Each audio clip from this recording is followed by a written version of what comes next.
Doing pretty good tonight.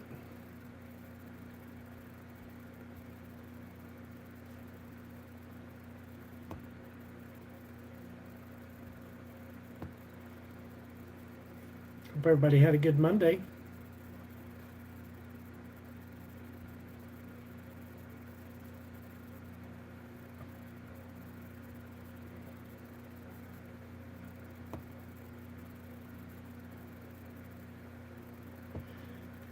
We're gonna do chat tonight on winter camping gear checklist or out, you know, gear loadout, whatever you want to call it.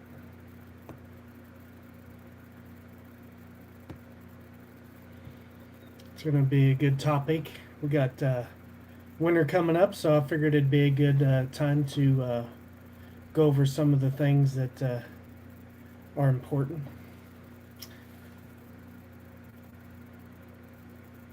How are you, Roscoe? I appreciate you. I assume that's Randy or Woodsman. Hope everybody's doing well. Appreciate you guys. No, it's not Woodsman. How are you, Woodsman? Appreciate you coming in tonight and hanging out. My bad, oh well. It don't matter which account you're on, I guess. That's pretty funny. Roscoe Pico Train. Good old days, right? But yeah, I figured we got a camp coming up in February, and a lot of people are actually getting snow early already. It's kind of crazy thinking a lot of these places are getting hit early in snow. So I figured this would be a good topic to go over. I'm not going to have everything highlighted for sure, but that's what we got all you guys in here for, to throw out ideas and add to the list. It's a pretty good list. I think it's hits most major points and most major important areas, but there's always room to add and modify each list. And everybody for each different climate that you're in, obviously, is going to have different things that you're going to need and not need. Like if you're in a snowy area, obviously you're not going to need snowshoes, if you're in a desert area or something. But hi, Terry, how are you? I appreciate you coming in. Adventures with Ken, how you doing? I appreciate you guys coming in. Not much, just getting ready to start here. I was going to wait for a few more people to come by here before we dive right in. But as you guys can tell by the title, winter's upon us almost. Fall usually goes from here. It usually goes from summer to winter quick. For a lot of states, it's already getting snow already. I was watching the news this week. It's crazy. So they say we may have a chance for really strong snow and cold weather here in the Midwest this year. So kind of looking forward to that. Something different. How's the sweet baby? Oh, he's great. He's growing like a weed. Just bundle of joy. Couldn't be more blessed. Thanks for asking, Terry. I appreciate it. Camping fun and outdoors. How are you? I appreciate it. Love your channel. You said Roscoe Pico Train. I have a Basset Hound like he did. LOL. Awesome. That is great. Yeah, those are some good old days. Those days in entertainment are long gone, I'm afraid. But a lot of those shows wouldn't be politically correct nowadays, right? Wouldn't want to hurt anybody's feelings. But yeah, let's get on topic. We got 12 strong. If you haven't hit that thumbs up, I appreciate it, and we'll get going here. I've got a 8-point outline I want to stick to and try to get through real quick. And of course, anybody can add to. Sorry, I'm gonna try not to get too distracted with comments, but you guys can add or whatever to this. But like I said, it's pretty good checklist. But like I said, different climates, different areas. Obviously, you're gonna not need some of these things and needs other things. So, but basic list here. First of all, I think obviously shelter and your sleeping gear, besides your clothing, obviously, is one of the most important things. Fire, too, of course. But I mean, if you got gear to keep you warm, you don't need fire. So I always figure when I go out cold, my sleeping gear number one, and the clothes well, absolutely most the clothes I wear um, is going to keep me warm whether I have a shelter or gear. The clothing I wear is going to be as important as my shelter or my sleeping gear. Just like my hammock, whatever. I look at the weather ahead of time. You know, shelter in the winter um, obviously is going to protect us from the cold, wind, and snow. That's a given. Your shelter, whether it's a tent or a hammock, you need to make sure if it's a tent that it's a four-season tent. You know, it's going to have to be a tent that, you don't want to use a four-season tent in the summer unless it has really good ventilation. So, that tent or your hammock. Of course, your hammock, if you have a double-lined hammock, and then make sure your underquilt and your sleeping gear is rated to whatever the weather you're going to be in, obviously. Hey, Hammock Mountain, I appreciate you coming in, Daniel. How are you doing tonight? Nice beard. Thank you, sir. Yeah, growing it out. I started growing it out again once I found out I was going to have my son. So I grew it out when my granddaughter was born. So and she loved it. So I'm going to let it grow for my son. Life on a Budget, I appreciate you coming in. Thank you, sir. Appreciate all of you guys coming in. If you haven't hit that thumbs up, I appreciate a thumbs up for me. But yeah, making sure that tent is four season, obviously, that it's designed for cold weather. It's got really good strong pole stakes to withstand wind and snow load, obviously. If you got a hammock, you're going to want to make sure you got a good tarp and good poles, a good ridge line, good stakes. You can always make your own, but obviously in the wintertime, it's best to have everything. It makes it a lot harder in the winter to fabricate your own, plus the ground being frozen.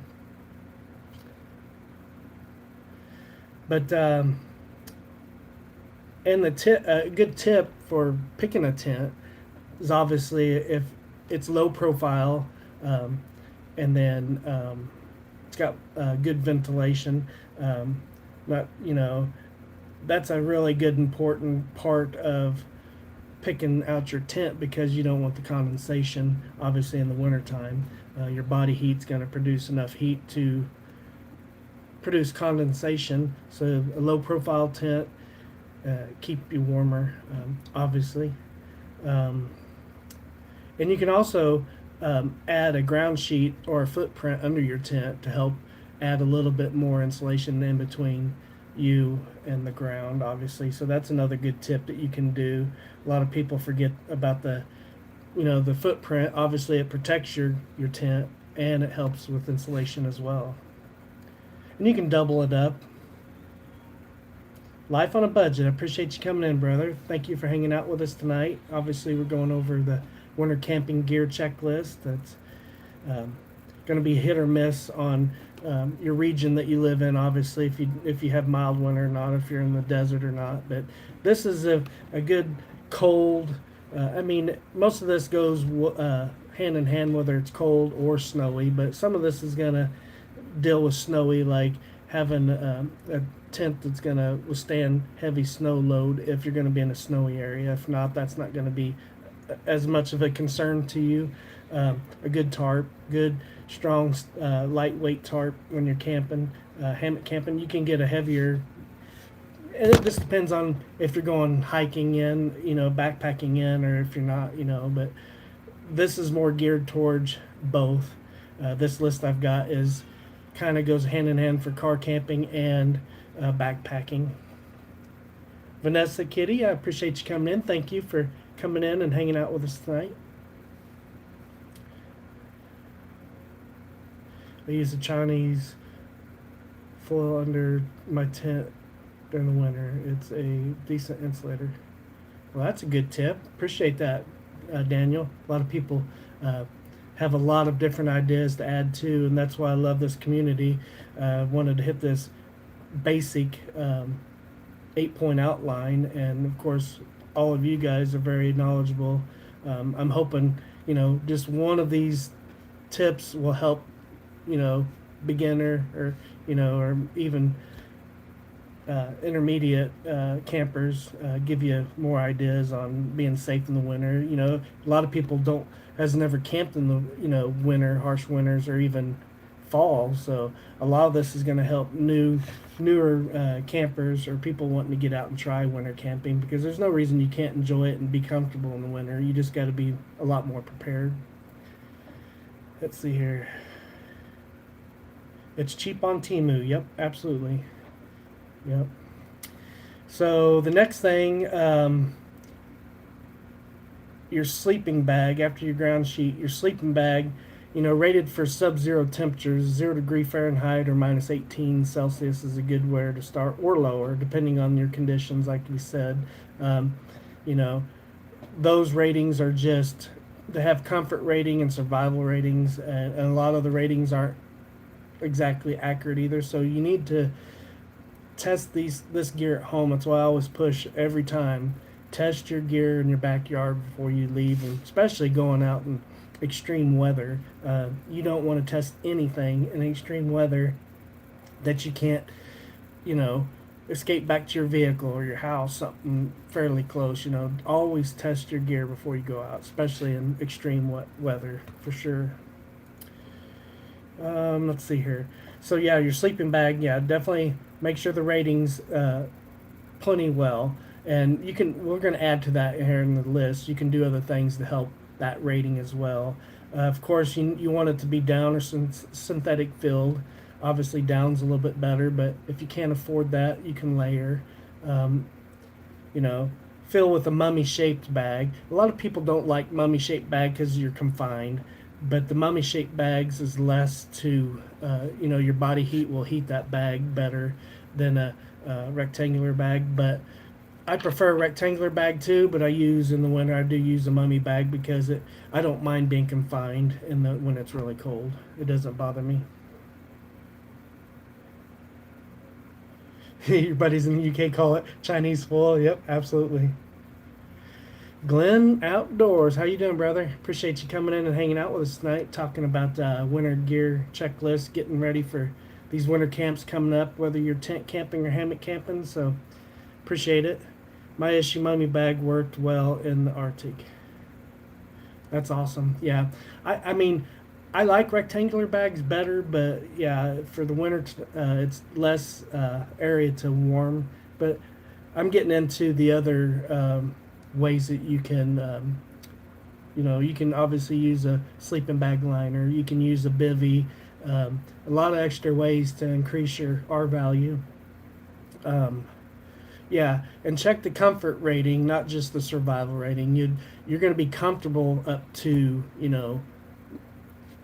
10 degrees or 0 degrees, whatever, and then that's when you're going to add those other, or get a lower rating bag, or add things to increase your R value and your insulation with your sleeping bag. Obviously, number one is your sleeping pad underneath of you. A high R value of 4 or higher is kind of a basic start for, depending on how cold you're going too. It'll insulate you from the ground, obviously. That's common sense. You can combine a closed cell foam mat, which I do. I put my closed cell foam mat down, and then I put my air mattress on top of that. So if you're in a tent, you're going to have that ground sheet. You're going to have your tent floor. Then you're going to have that closed cell foam, and then you're going to have your air mattress. So, and then obviously your sleep system. So there's ways to help you stay warmer. And you can use, like I said before, you can use sleeping bag liners, and it keeps your bag clean, plus it helps increase your R value.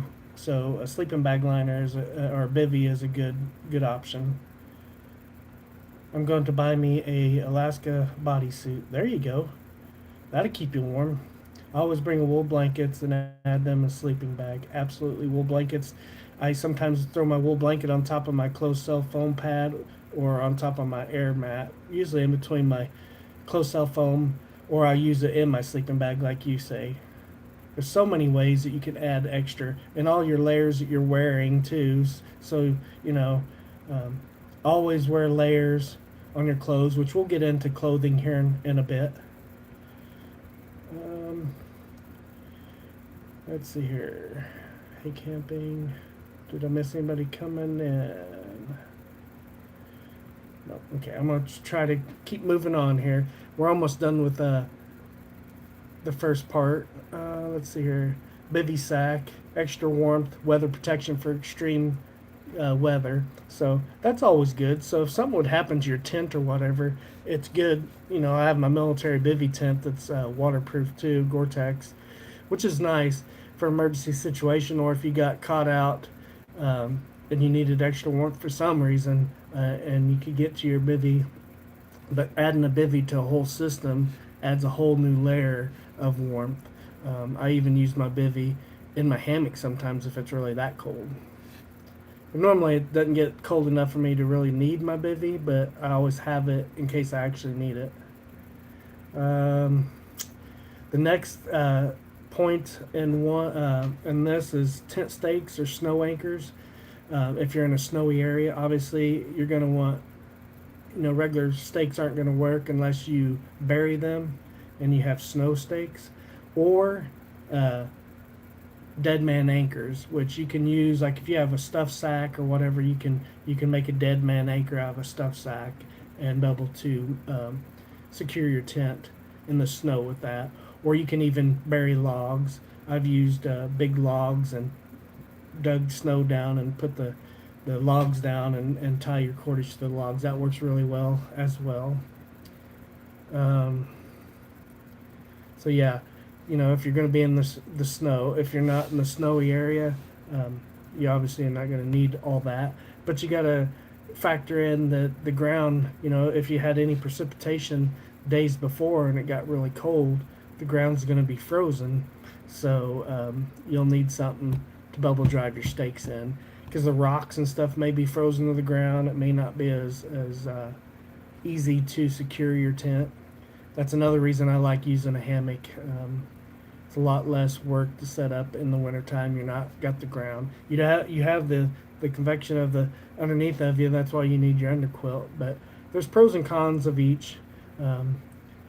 You don't have to worry about being level as much on a hammock either. It was nice, but there's not always adequate trees where you're going to, so you got to fight that with a hammock. So there's pros and cons in each. Whichever one, I kind of leaving this universal. Whichever shelter you use, tarp, hammock, or a tent, both works well. Hey P Outdoors couple, appreciate you coming in. Thank you for the support, and thank you for joining us on this little winter camp gear out checklist and going over. We're done with point 1. Let's see here. A change is, yep, Vanessa, that's a real important part. That's part of my next point.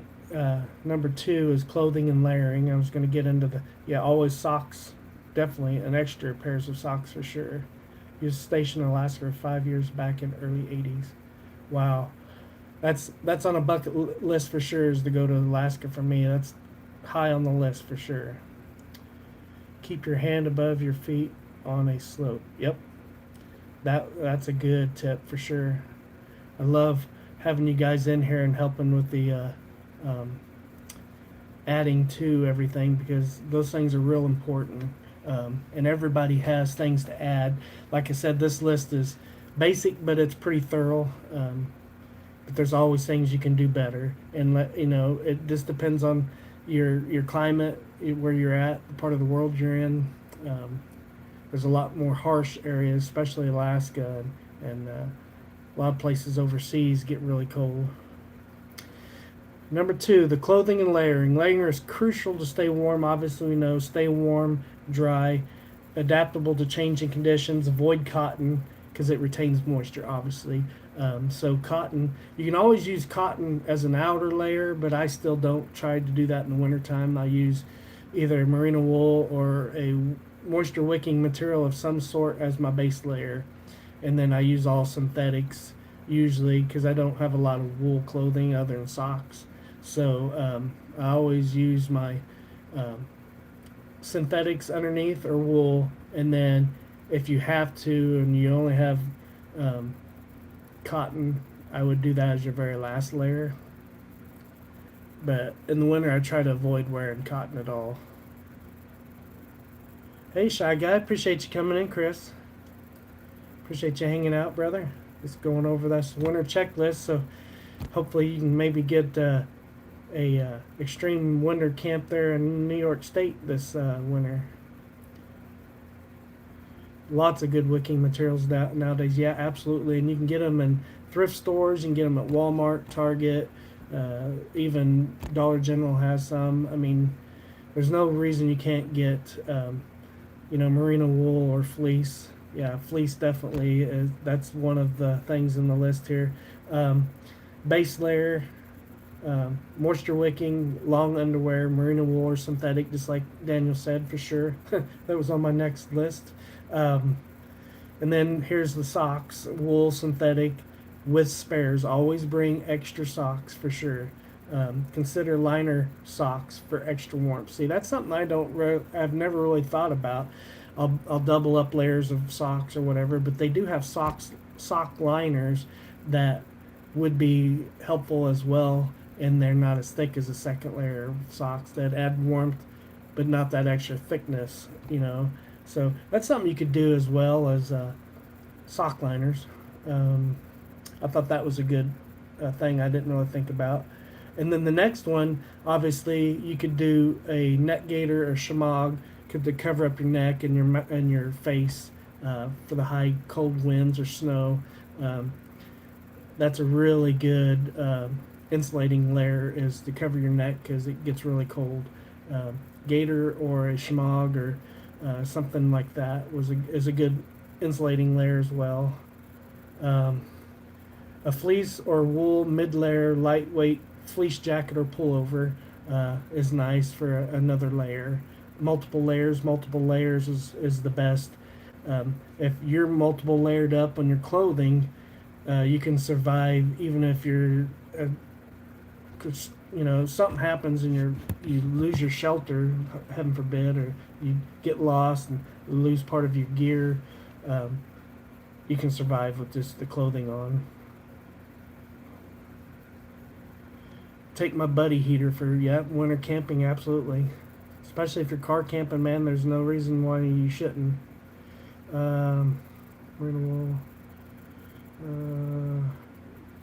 Bring a change of gear too, so you can stay dry. If mistakes or accidents get you wet, absolutely.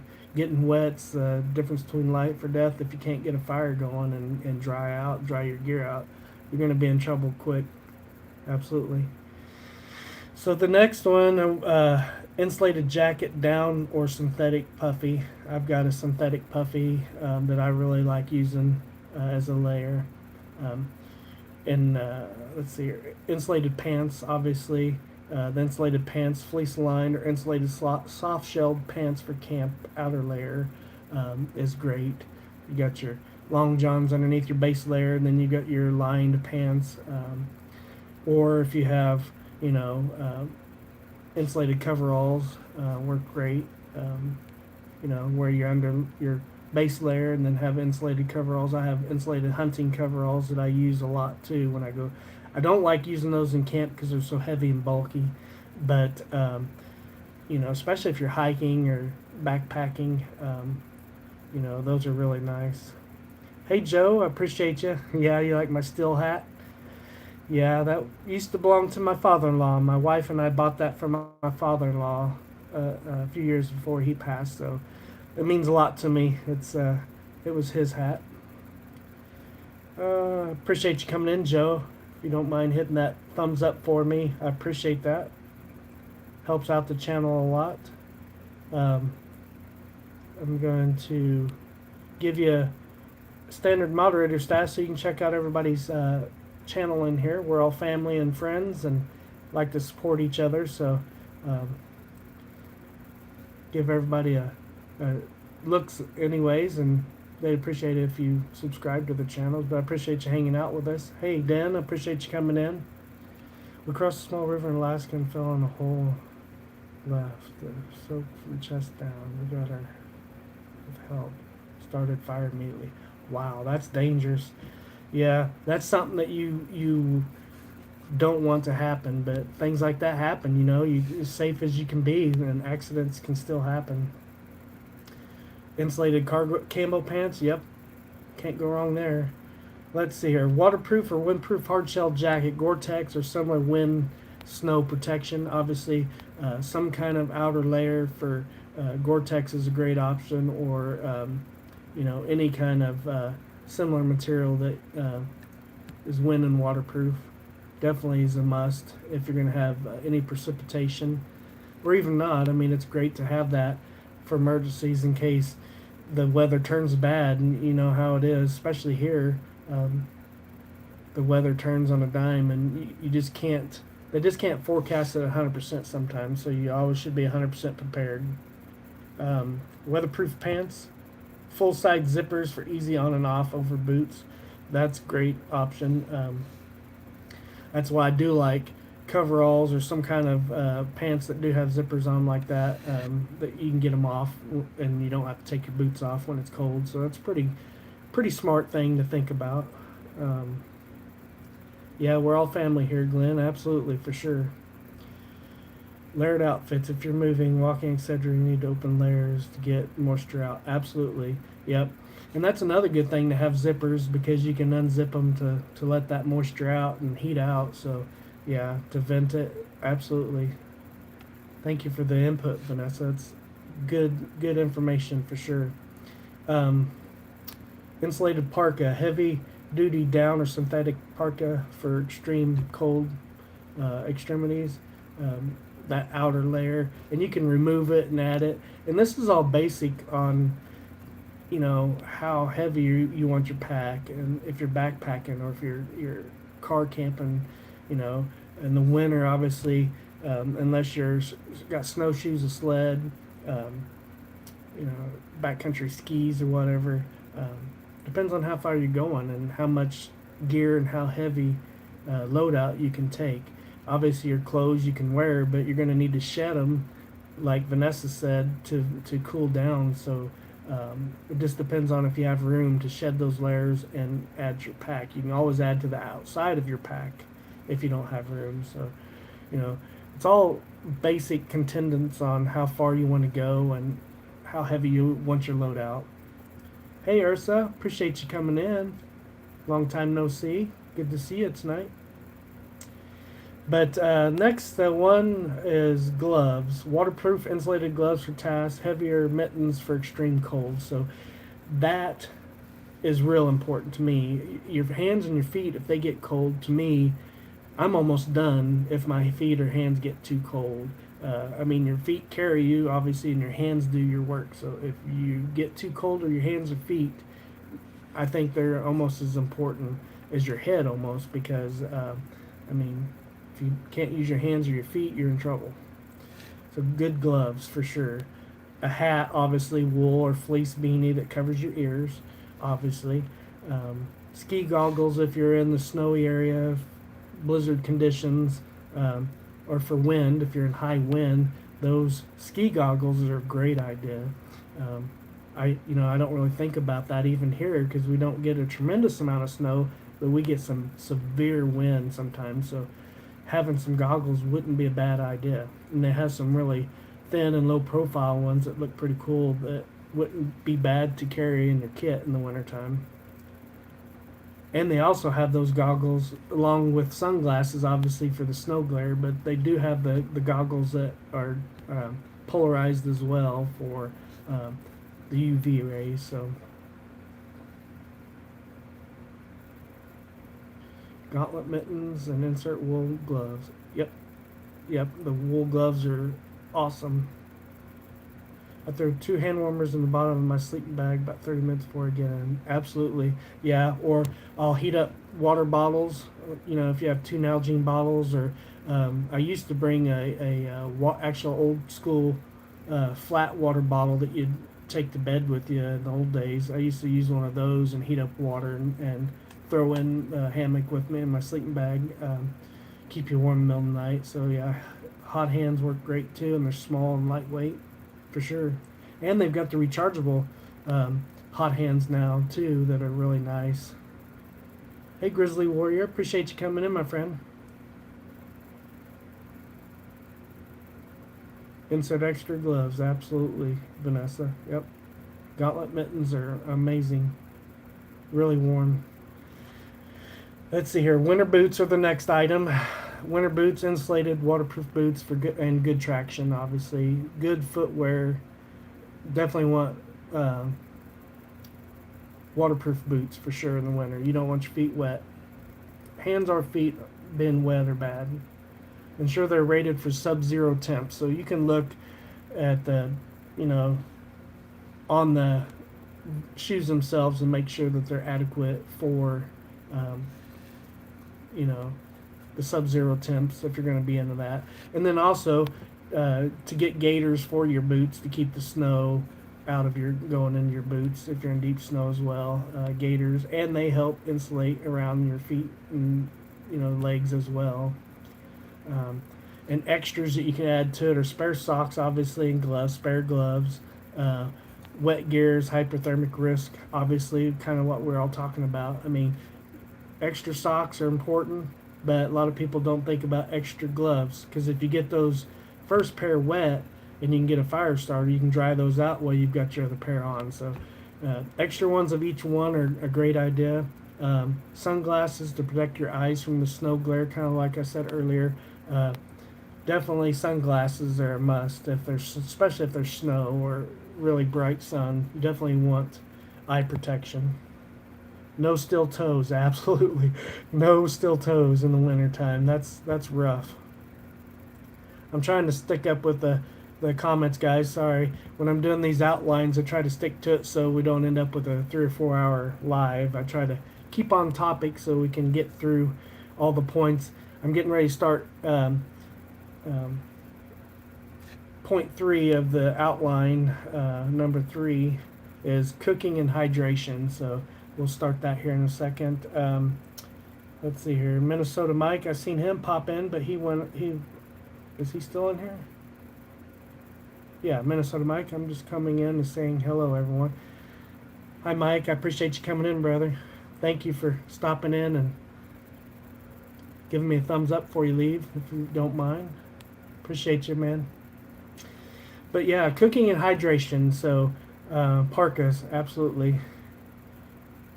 The issue parks is designed to help you warm or air as you breathe in. Pre-warm, yep. Yep. Let's see here. Cold weather increases needs for calories and hydration, and cooking in snow requires special gear. So that's one thing that I have a bad habit of in the wintertime, is not drinking near enough, because you can get dehydrated faster in cold weather than you can in summer, because summer you're already drinking a lot. But winter, you just don't feel like you need to drink, but you should drink even more. And I'm real bad about not drinking enough. I have to tell myself to constantly keep drinking in the wintertime. Your stove, number 1, to be able to cook with. A liquid fuel stove, obviously, or canister stove with a winter blend fuel like isobutane or propane, because they work better in the cold temperatures. And the best thing I do, and what it's in the outline, I put in the outline, the best thing I do is when I'm sleeping at night, I put my canister in with me in my sleeping bag to keep it warm all night. So when I get up in the morning, it'll work properly.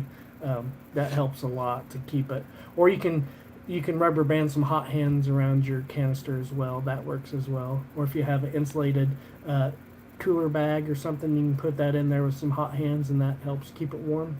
I've done that as well. I've got to work in deep freezer in Alaska, -20 Fahrenheit always. Wear all my extreme clothes and then wear. Yeah, wow. That's cold. -20's pretty darn cold. Always carry a good lighter. Absolutely. A good Bic lighter. Not a Chinese cheap knockoff. You know, it's a Bic lighter. I tell everybody, don't go for a cheap lighter. Make sure you get a Bic lighter. Always have a Bic lighter in your fire kit. And you can have your ferro rod as a second backup, but my first fire starting is always a Bic lighter. I'm not going to rely on flint and steel. I'm not going to rely on a bow drill. Not in extreme weather. I'm not. Bic lighters fire every time, unless you break it, obviously. Zippo out of retirement. Zippos work good, but still not as reliable as a Bic lighter. They float in water, and then you just pull them out of the water and blow on them, dry them off. So, 2 lighters. Yep, 2 lighters are better than one for sure. Always 2.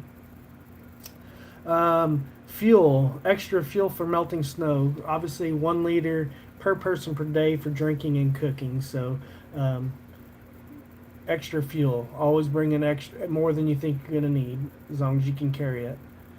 Obviously, your cookware is lightweight pot with a lid plus a small skillet for versatility. Or get a pot that you can use for with a lid that you can use for a skillet and a pot. You know, if you can get a wider pot with a lid, you can do away with the skillet. I kind of always bring something I can cook with that I can use as a skillet or to boil water in. Kind of a versatile piece of cook gear, so I can delete one of those items. Or I'll factor my meals around one pot that I can boil water in and do everything in. So that's normally what I do, so I'm not carrying multiple cooking pot and a skillet. Depends on what you want to eat. I always have multiple lighters in my pack and in my car. Absolutely. I have extras in my vehicle as well. Thanks for reminding me. I used my mini Bic for 3 years. I should replace it. Yeah.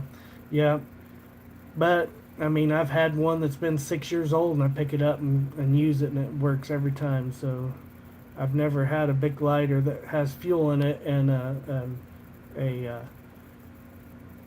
good striker not fire up. I mean, they always work. My jet boil stove and a cup pot. Yep, absolutely, Glenn. Can't go wrong with a jet boil for sure. Let's see here. Insulated water bottles, wide mouth bottles, as like Nalgene bottles to prevent freezing. You store upside down to keep the cap unfrozen, which is a really good tip because when I was younger, you didn't know those things back then, and you'd always forget, and your bottle would be frozen. So always store your Nalgene's upside down. Let's see here. Of course, you got a water filter or purification. Filters may freeze. Use chemical tablets, or a UV purifier is a good option in the wintertime, so you're not, cellular, if it freezes, it's done for. So, obviously you can just boil water, and that's my main go-to, unless you're in a really sketchy area. But if you're planning on going out in extreme weather, you're going to plan on having access to decent water.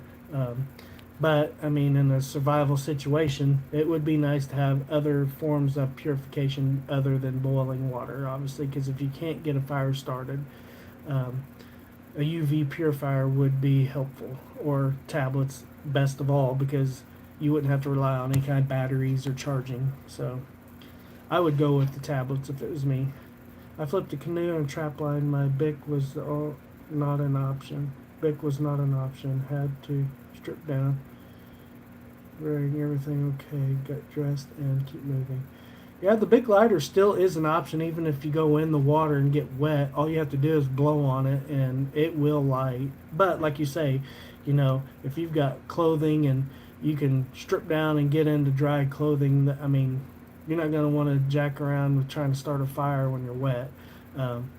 Best thing to do is, if you're with somebody else, have them start a fire as you're changing. That's the best option. But yeah, number one, if you get wet, change your clothing quick. That would be the best option. I can't believe how much a JetBoil costs. LOL. Yeah, Chris.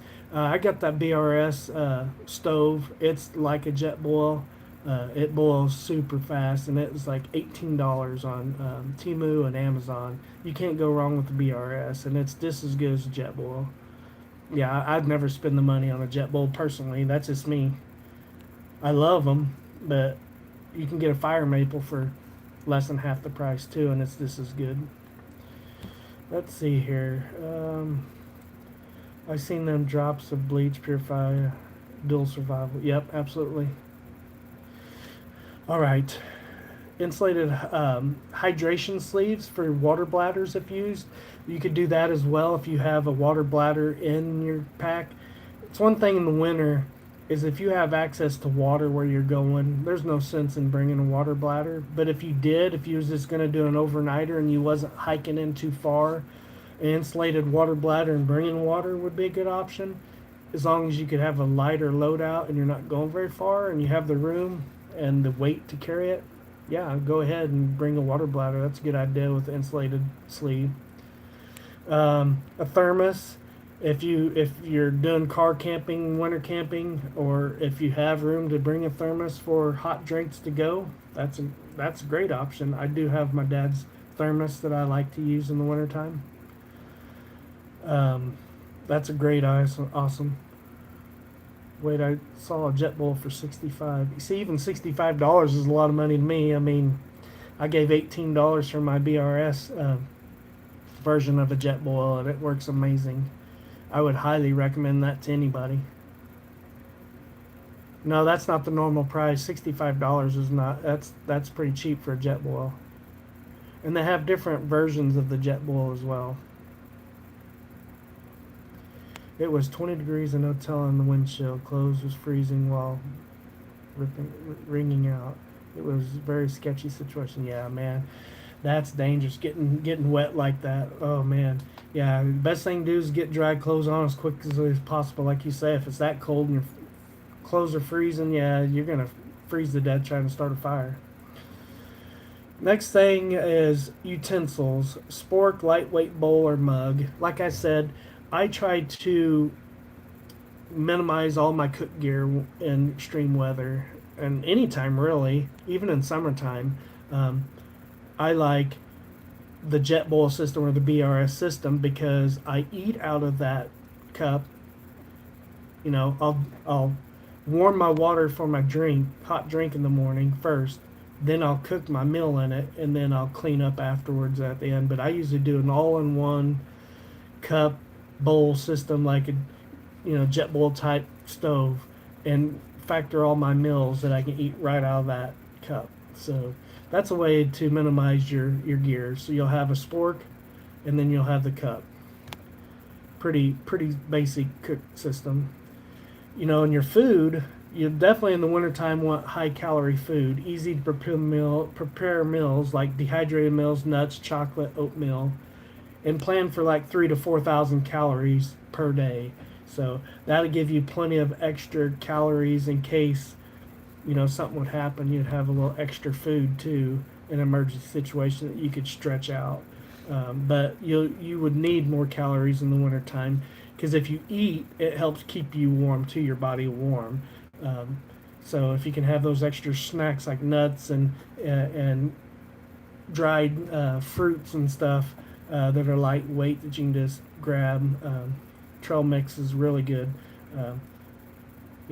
Keep your body digesting, and it'll raise your body temperature too. JetBoil is way over $100. Yep. So if you can get a JetBoil for $65 and you want a JetBoil, I'd jump on it. But like I said, that BRS cook system I got, it's great, and I gave $18 with free shipping for that thing. I can't recommend it enough. It's really nice. Let's see here. And then that's going back to what I said earlier about an insulated cooler bag. That's the next tip on this number 3 list of the cooking gear. What is this? The cooking and hydration. This is the insulated cooling bag to keep food from freezing. That's a great option. And once you can use that insulated bag to put your batteries in. You know, obviously you're not going to have cold packs in there, so you can put hot hands in there to keep your batteries warm for your cameras and any flashlights or any electronics. Um, that's a good thing to keep gear warm. I have a fork and a spoon combo. Yep. I have a spork and a spoon titanium combo, so kind of the same thing, but yeah, I always have that in my pack.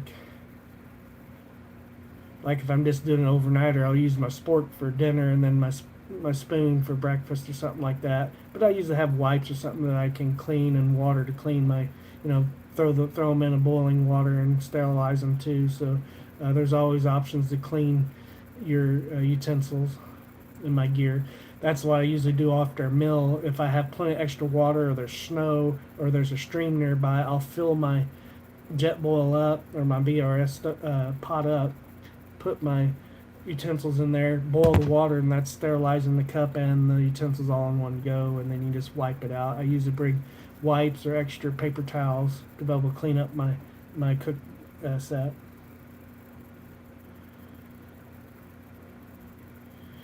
All right, let's go on to snow melting gear, a large pot and windscreen for the stove. And that's hit or miss. Melting snow, that would be my absolute last resort. Obviously, if you have abundance of snow, it's easy to do, but you've got to melt a tremendous amount of snow. At all costs, if you're planning the trip out and you can plan the trip out to go to, sustainable water supply, I would do that. Melting snow is definitely not your first option, but if you want to bring a large pot and windscreen for that, I wouldn't bring either one of those. I would do smaller batches at a time if it was me. Obviously, if you have room and you're car camping, bring a big pot. But if you're going to be car camping, you're going to be able to bring as much water as you need. So, I think that part is kind of hit or miss. A lot of people can use melting snow for morning coffee. Fine, you can melt enough snow to get your morning coffee. That's cool. Just don't melt the yellow snow for sure.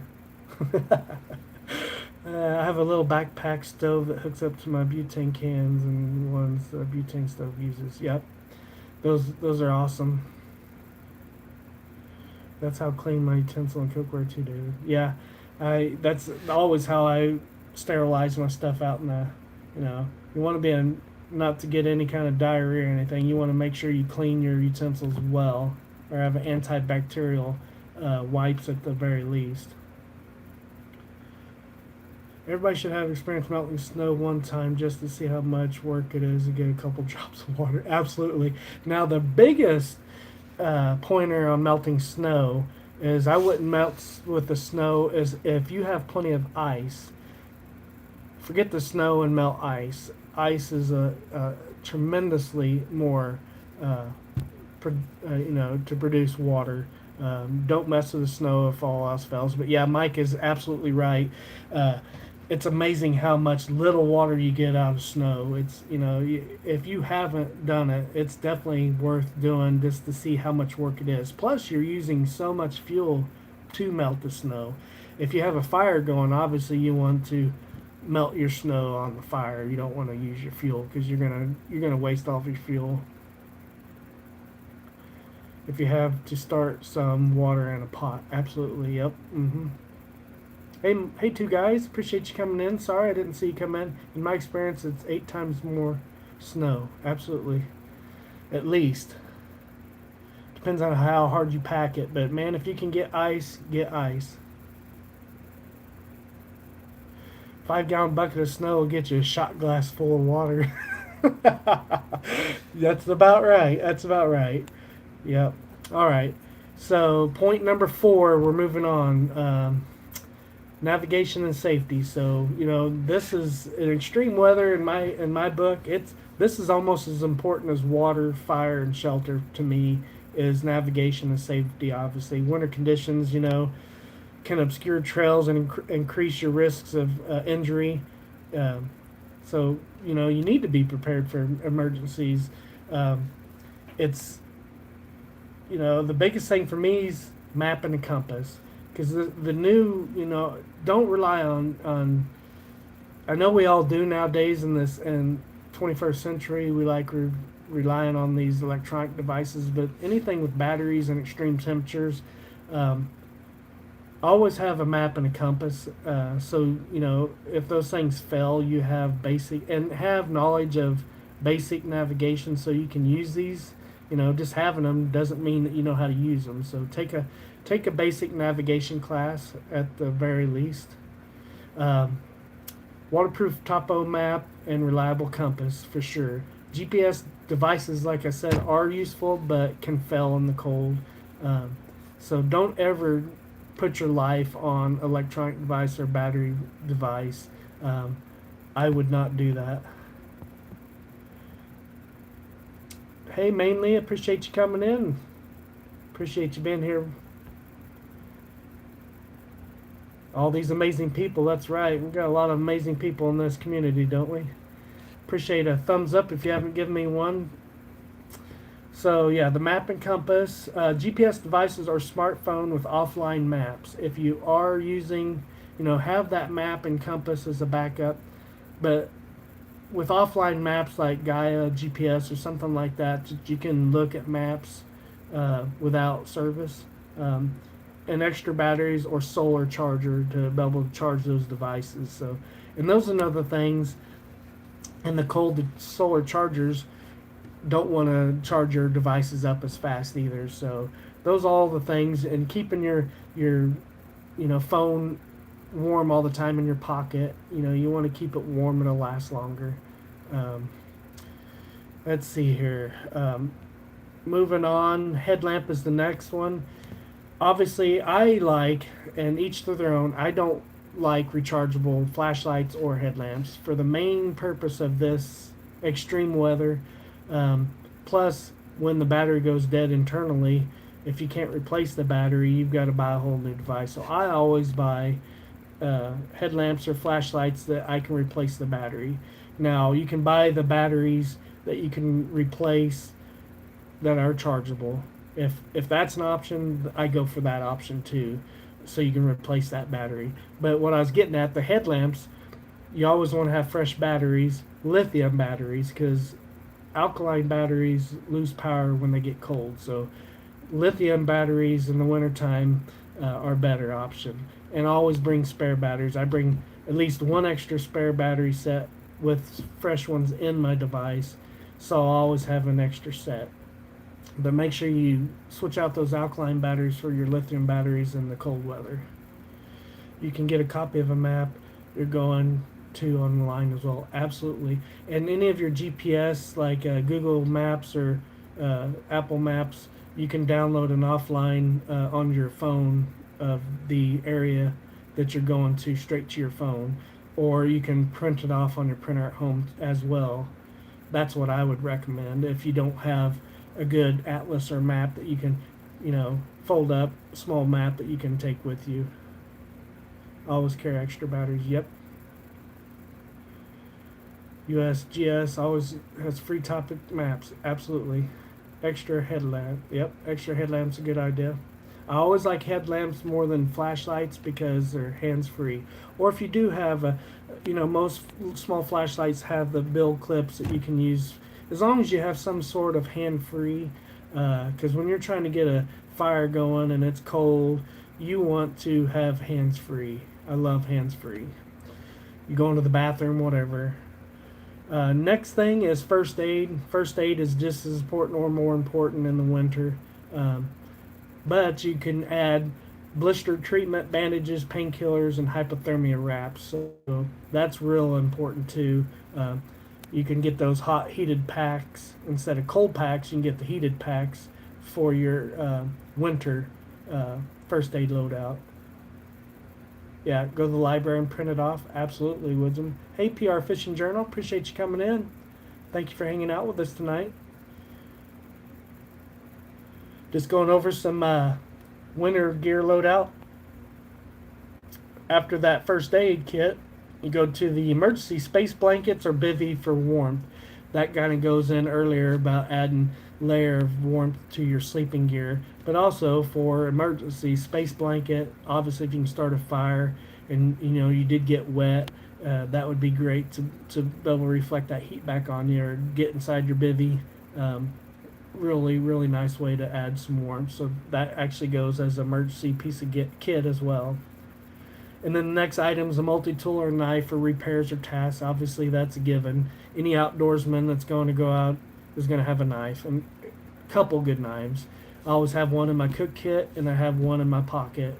And it's usually a multi-tool or like a Swiss Army knife type knife that has multiple uses. Big hot hands work great in your lower back. Yep. And in your boots, like your upper part of your boots, the hot hands work good. You can put one down inside your boot too, which works great. You want to reduce friction and rubbing, but and if you're setting in camp, you can shove one of those hot hands down in each one of your boots. Work really good too. Get an updated first kit. Been slacking on that one. Yeah, that's one thing we all do for sure, woodsman, for sure. All right, after the multi-tool or knife, you're going with a fire starter. Fireproof or waterproof matches, lighter, fire steel, plus your tinder, cotton ball, Vaseline is what I tell people. That's the cheapest and easiest thing. You can get 100 cotton balls at the Dollar Tree and a thing of Vaseline for $2.50 for each. So for $2.50 for 100 fire starters, that's the cheapest way out. I always go. My go-to is cotton ball and Vaseline. That's what I use. Of course, your Bic lighter. I don't use waterproof matches as much anymore, but that is a good option. I don't personally like to rely on matches.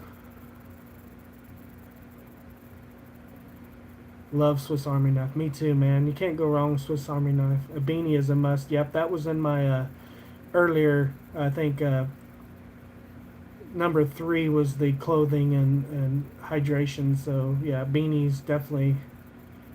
Old school ski mask. Yep, I have one of those as well. I use those during hunting season a lot.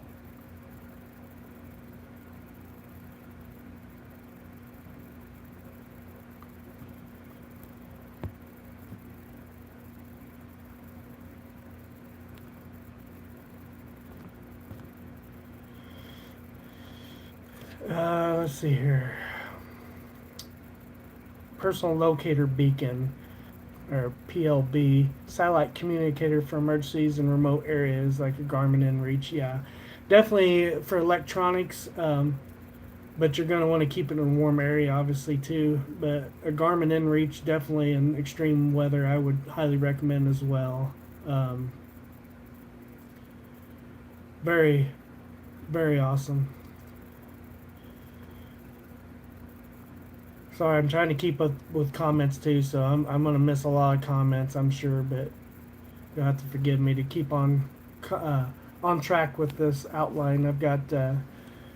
I'm on 4 and I've got 8 to do so tonight, so I'm gonna try to get through all of them tonight. So if I miss your comments, you'll have to forgive me. Lot. I appreciate you coming in. Thank you for coming in. Appreciate you guys. Yeah, the personal locator, definitely recommend that as a a electronic device. But like I said, I would keep it in a warm place. It eats battery power. Yeah, absolutely. And I wouldn't ever have it on until and I would wait to turn it on if it was that extreme of weather until you needed to use it, and keep it warm for sure if you're gonna have it in extreme cold.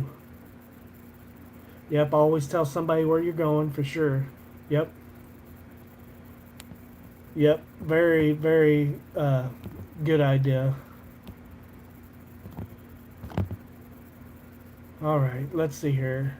Avalanche safety gear. So now if you're going mountain climbing, backpacking around where you can be in avalanches, it's good to have a beacon probe, shovel if camping in avalanche prone areas. Take an avalanche safety course, obviously. You know, and go with an experienced person. Don't ever go in that type of a situation by yourself. And if you're mountain climbing or in an avalanche prone area, you're going to go with another person. I I can't stress enough. If you can go with somebody anyways, even if you're not in an extreme situation, but in extreme weather, always take a second person if you can. I know that's not always um, an option, but yeah, take a safety course. Avalanche safety course is definitely a good idea. Um, and then obviously a whistle for emergencies. A whistle is good for any weather, any conditions, any safety. It's in my first aid kit for sure. You're welcome for the mod. I just appreciate you. Everybody's staying clean and respectful, and I give everybody mods that come in so you can check out each other's channels and yeah, give everybody a chance and look at each other's channels, support each other. Appreciate it. Never go where there's an avalanche. Absolutely, if you can. But I mean, if you're in an avalanche-prone area, if you're mountain climbing and backpacking, obviously, that's where that would come into play. I know a lot of people are extreme backpackers that are experienced, but yeah, I don't have no desire to do that myself. But that is good advice, Mike, for sure. Don't go in those areas if you can help it. All right, next point that we're on, point 5, is travel and mobility. Getting around in snow requires special equipment, obviously. And like I said, wintertime isn't always extreme. Winter isn't always snow. Depends on where you're at. Obviously Canada, Alaska, Minnesota, Michigan, all the upper northern states, New York State, Washington State, all the northern states, obviously, but snow is a big thing, and snowshoes, skis. Skis are more for experienced campers in extreme cold. For They recommend snowshoes for beginners, but too you gotta use the gear first before you go out on an extreme backpacking excursion. I would never recommend anybody just throw some snowshoes on that's never used them and go out. You need to practice with all of your gear before you go out. Um, yeah, the snowshoes or skis are good for travel over deep snow. Snowshoes are easier for beginners. Back country skis are faster for experienced users. So if you're wanting to get across faster miles and go longer distance, the skis for experienced backpackers are definitely worth it. I watch Forsty Forrest in Canada, and he does a lot of country skiing. I enjoy watching him do that. I would love to do that. Good night, two guys. I appreciate you. Thank you for coming in. Skis hate me, especially my ankles. Yeah, skis are rough, man. Water skis or snow skis, they're both pretty tough. Pretty tough. Um, next point and 5 is the poles. Now you got your trekking or ski poles with large snow baskets. Obviously, if you're in the snow, that's going to be a must. Uh, that's pretty self-explanatory there. Then you're going to have your sled for hauling gear in deep snow, optional for backcountry trips. A sled is a good option. I was just at Menards today, and they had a really nice sled. If we had more snow and more harsh winters up here, I would have definitely been interested in it. They had a really nice sled. It would be perfect for camping and for wintertime. Next item, boot cleats. Yep. That's coming up here in the list farther down. It's optional gear under my optional gear. So do you like doing more extreme camping then, huh? I mean, yes and no. We don't get a lot of extreme weather here in the state of Missouri anymore. When I grew up, it was common to get 24 inches or 18 inches of snow. Now we're lucky if we get 12 inches of snow as the most. So I wouldn't ever call winters here where I'm at as extreme, but I don't really get out. I don't get to travel up north in the winter. I wish I could. I would like to do Alaska and some Minnesota trips and some Canada trips. Eventually, I would definitely like to do it. But that's when I like to go out here at the most extreme that we get, because we've got 15 degrees below zero here and heavy snow, and that's when I like to go out and test my extreme abilities when we do get the extreme weather here. So, so I can slowly adapt myself. So, you know, um, so when I do get to go, like, yeah, come on, Minnesota Mike, I would love, eventually we want to get up there and do some ice fishing and extreme camping. Definitely gonna do it. So when we get the harsh weather here is when I do like to test my gear and test my abilities for sure. We have not had bad weather in years. Nope, not in years. Last year we had one good snow last year. It was nice. And it got cold for a little while. All right. Crampons or micro spikes. There you go. For icy terrain if needed, obviously. Repair kit. Duct tape, zip ties, spare buckles, tent pole, repair sleeves. That's something that you don't really think about. Tent pole repair sleeves, but that's where the duct tape will come in a pinch, and zip ties if need be. So kind of some of those things are redundant, but the duct tape works as fire starter as well, and zip ties for that matter. So the spare buckles for sure. Throw a couple of those in your first aid kit or whatever, or your repair kit. I love a good snow camp. Yep, I do too. Love it. I've always loved, even when I was younger, we had the more harsh winters. That's when I was a kid, I'd get out and do my harsh camping, and I didn't have any of the gear that I have now. I had basic gear. I was really poor growing up, and I'd just build a big fire. Um, but I got out and enjoyed it. A deep snow. I remember sleeping in 18 inches of snow when I was a kid, and that was great. You had the really extreme winter gear on the farm because we had to get out and get the cows and milk. So, I had to be out in the weather all the time. So I did enjoy camping. So, like 30s, the coldest 30s and 40s. Yeah, I mean, last year I think I camped in minus 10 degrees Fahrenheit, so it was pretty cold. But it's nothing like minus 20 or 30 and even 50 in Minnesota or Canada. All right. Point number 6, personal and comfort items. Now this is hit or miss, and this is, you can change up to whatever your personal preferences are, what your comforts that you want to make your camping trip more enjoyable. Definitely. Super glue works good for cuts also. Absolutely. Super glue works good for a lot of stuff. But for sure. All right. Toiletries, toothbrush, toothpaste, biodegradable soap, small towel, hand sanitizer. And the hand sanitizer goes for a fire starter as well. So I always have a small bottle of hand sanitizer in my first aid kit or my toiletry bag. I usually do. Antibacterial wipes for sure. Toothbrush, it depends on how long you're out. I mean, always the biodegradable soap, but toothbrush and toothpaste is good to have out. Some of the stuff is hit or miss. It's just basic, I thought. Everybody's different. A trowel for digging a cat hole or snow for sanitation. You know, Obviously, toilet paper, wipes, and waterproof bag, plus a bag for packing out waste. Always you want to pack out your waste unless you can bury it.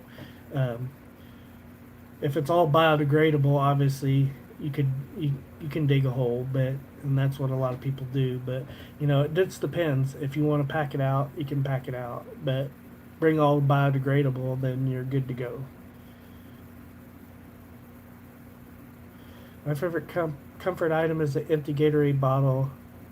Having to get out of the hammock. Plus, that keeps you warm. Yep, without having to get out when Mother Nature calls. Yep, keeps you warm. Yep. Gatorade bottle is your best friend in a hammock for sure, and in a tent for that matter. Because I don't even like getting out of my tent when it's cold. So, yep, I always bring TP anytime. I usually bring the biodegradable wipes, so you can use them on your hands, your dishes, and you can use them to wipe too. You don't have to bring toilet paper, so you don't have to necessarily worry about toilet paper getting wet in the snow or extreme weather. So, but your wipes are going to freeze, so and be cold. So, it's hard to judge what works best for you. Toilet paper is a good fire starter as well. Let's see here. Sunscreen or lip balm. UV rays are intense in the snow. Obviously, we talked about that earlier with your eyes. Definitely want sunscreen, lip balm, because you'll get windburn really bad. Your lips get burned so bad in the wintertime. Mine do.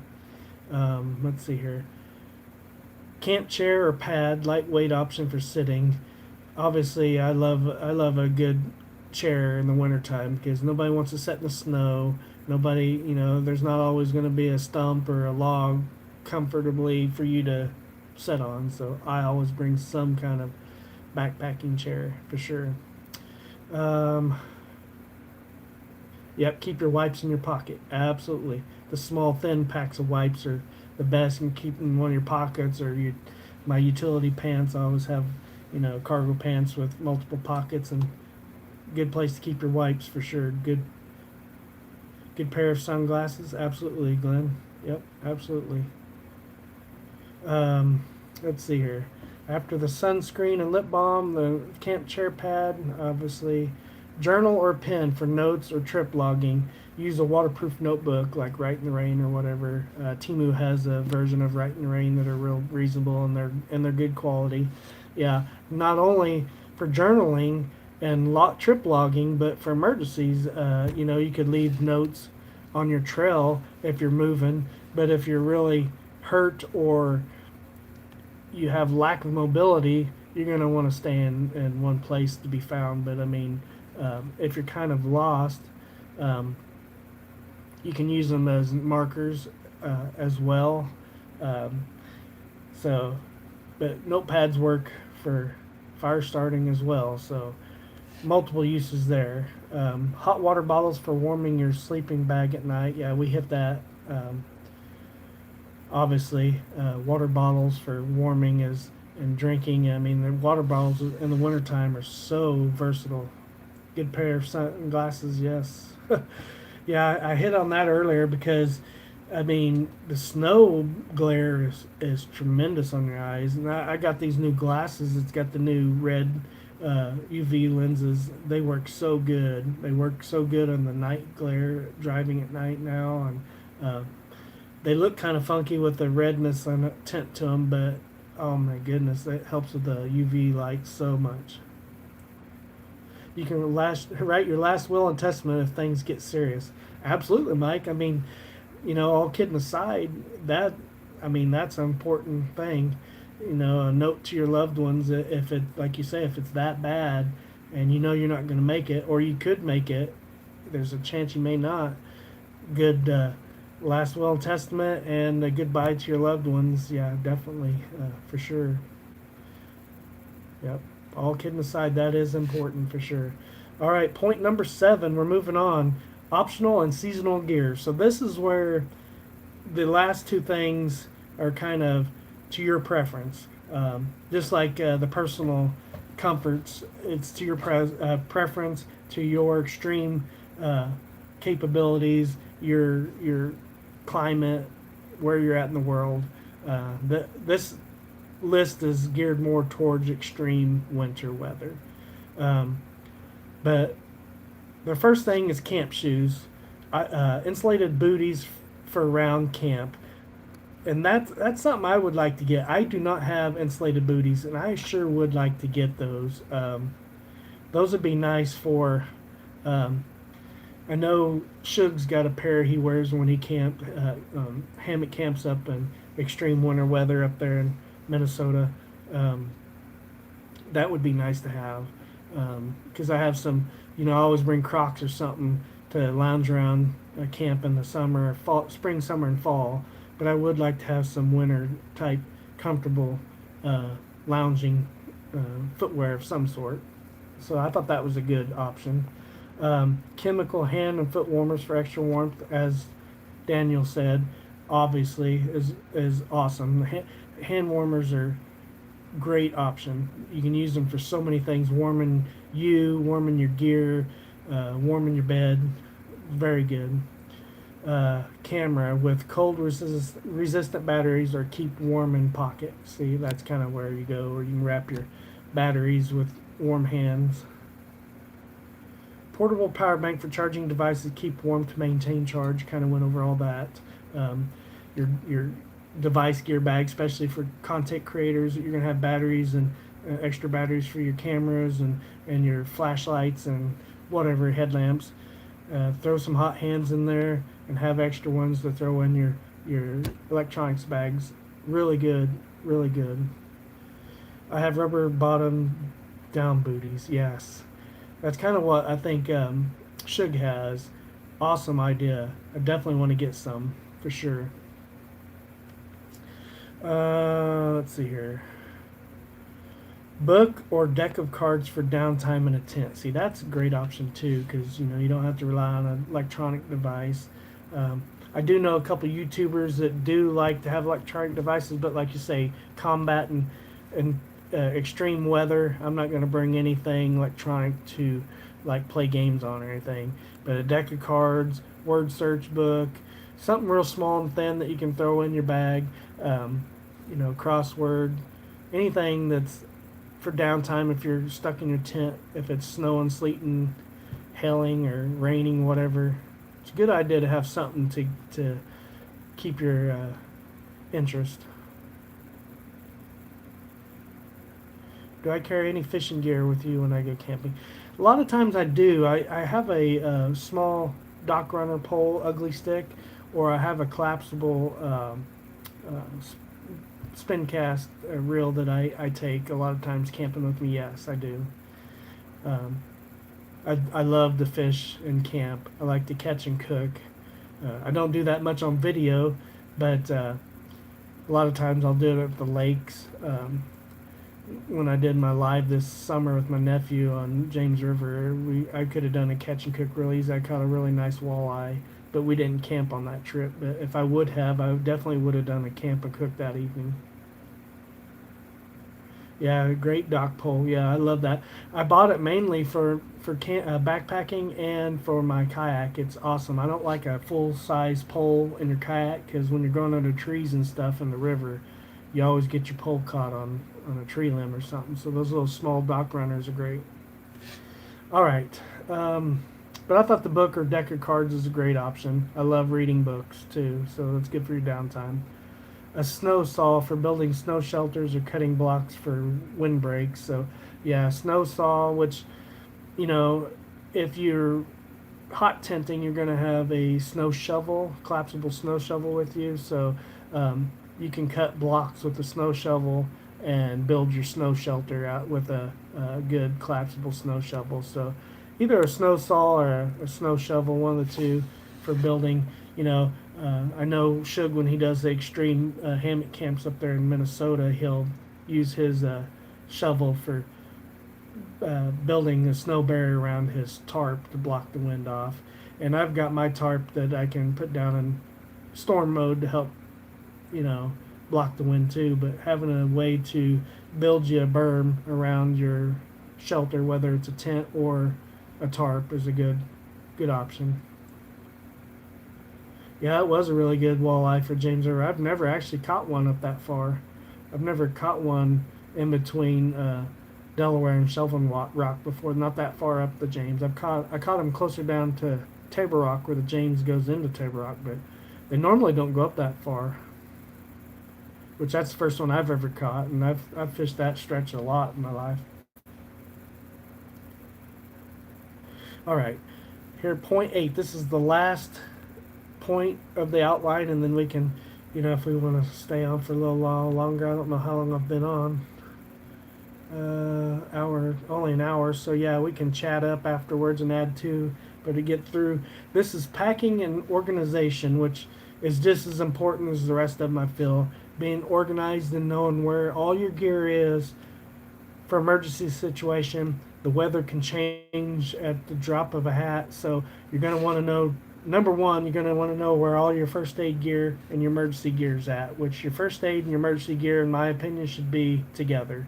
Um, and your water going to be, you want everything compartmentalized. So you want your rain gear up top, where you can get out real quick. I usually put my rain gear where my rain cover is for my backpack, so it's all there. So if it starts snowing, sleeting, raining, I can grab it. I know where it's at. It's quick to get. My first aid's quick to get to. Emergency whistle, whatever. But I always have my pack for the most important. After my rain gear will be my tarp, because you can throw up a tarp real quick. Even sometimes faster, I can throw my tarp up faster and I can put my rain gear on. So depending on what kind of clothing you got on, it sometimes faster is grab your tarp and string my tarp up real quick and use that as a makeshift shelter. So it really depends. This is, like I say, this is dependent on your preferences. So it just depends on what you want. Have a good night, David, and chat. I need to go edit. I appreciate you stopping in, Daniel. I really appreciate your input and your insight. I really enjoyed your last video on your construction. I don't remember if I commented on your last one, but I am going to comment. But I enjoyed your last video. That was really good, Daniel. Awesome stealth camp. Have a good night, my brother. So, yeah, backpack or duffel bag, 60 to 80 liter backpack for backcountry or duffel for car camping. Ensure it's durable and weather resistant. So yeah, bigger backpack in the winter, and I usually do shoot from between 30 and 50 pounds depending on how long of a trip you're going on. My average weight for like a winter camp is between 35 and 40 pounds. Because you're welcome, Daniel. Appreciate it, man. I watch all your stuff, man. I really like your stealth camps for sure, man. But your bag, yeah, definitely your bag, and it needs to fit your needs as far as where everything's going to be at, and can you load it out to fit your preference. That's how you're going to buy your bag, in my opinion. Hey, Daniel, appreciate you coming in.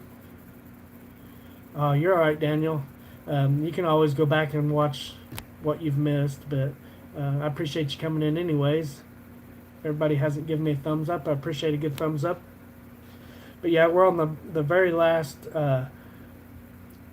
point on my outline. We're in packing and organization. So we just started the last point, and that was your backpack.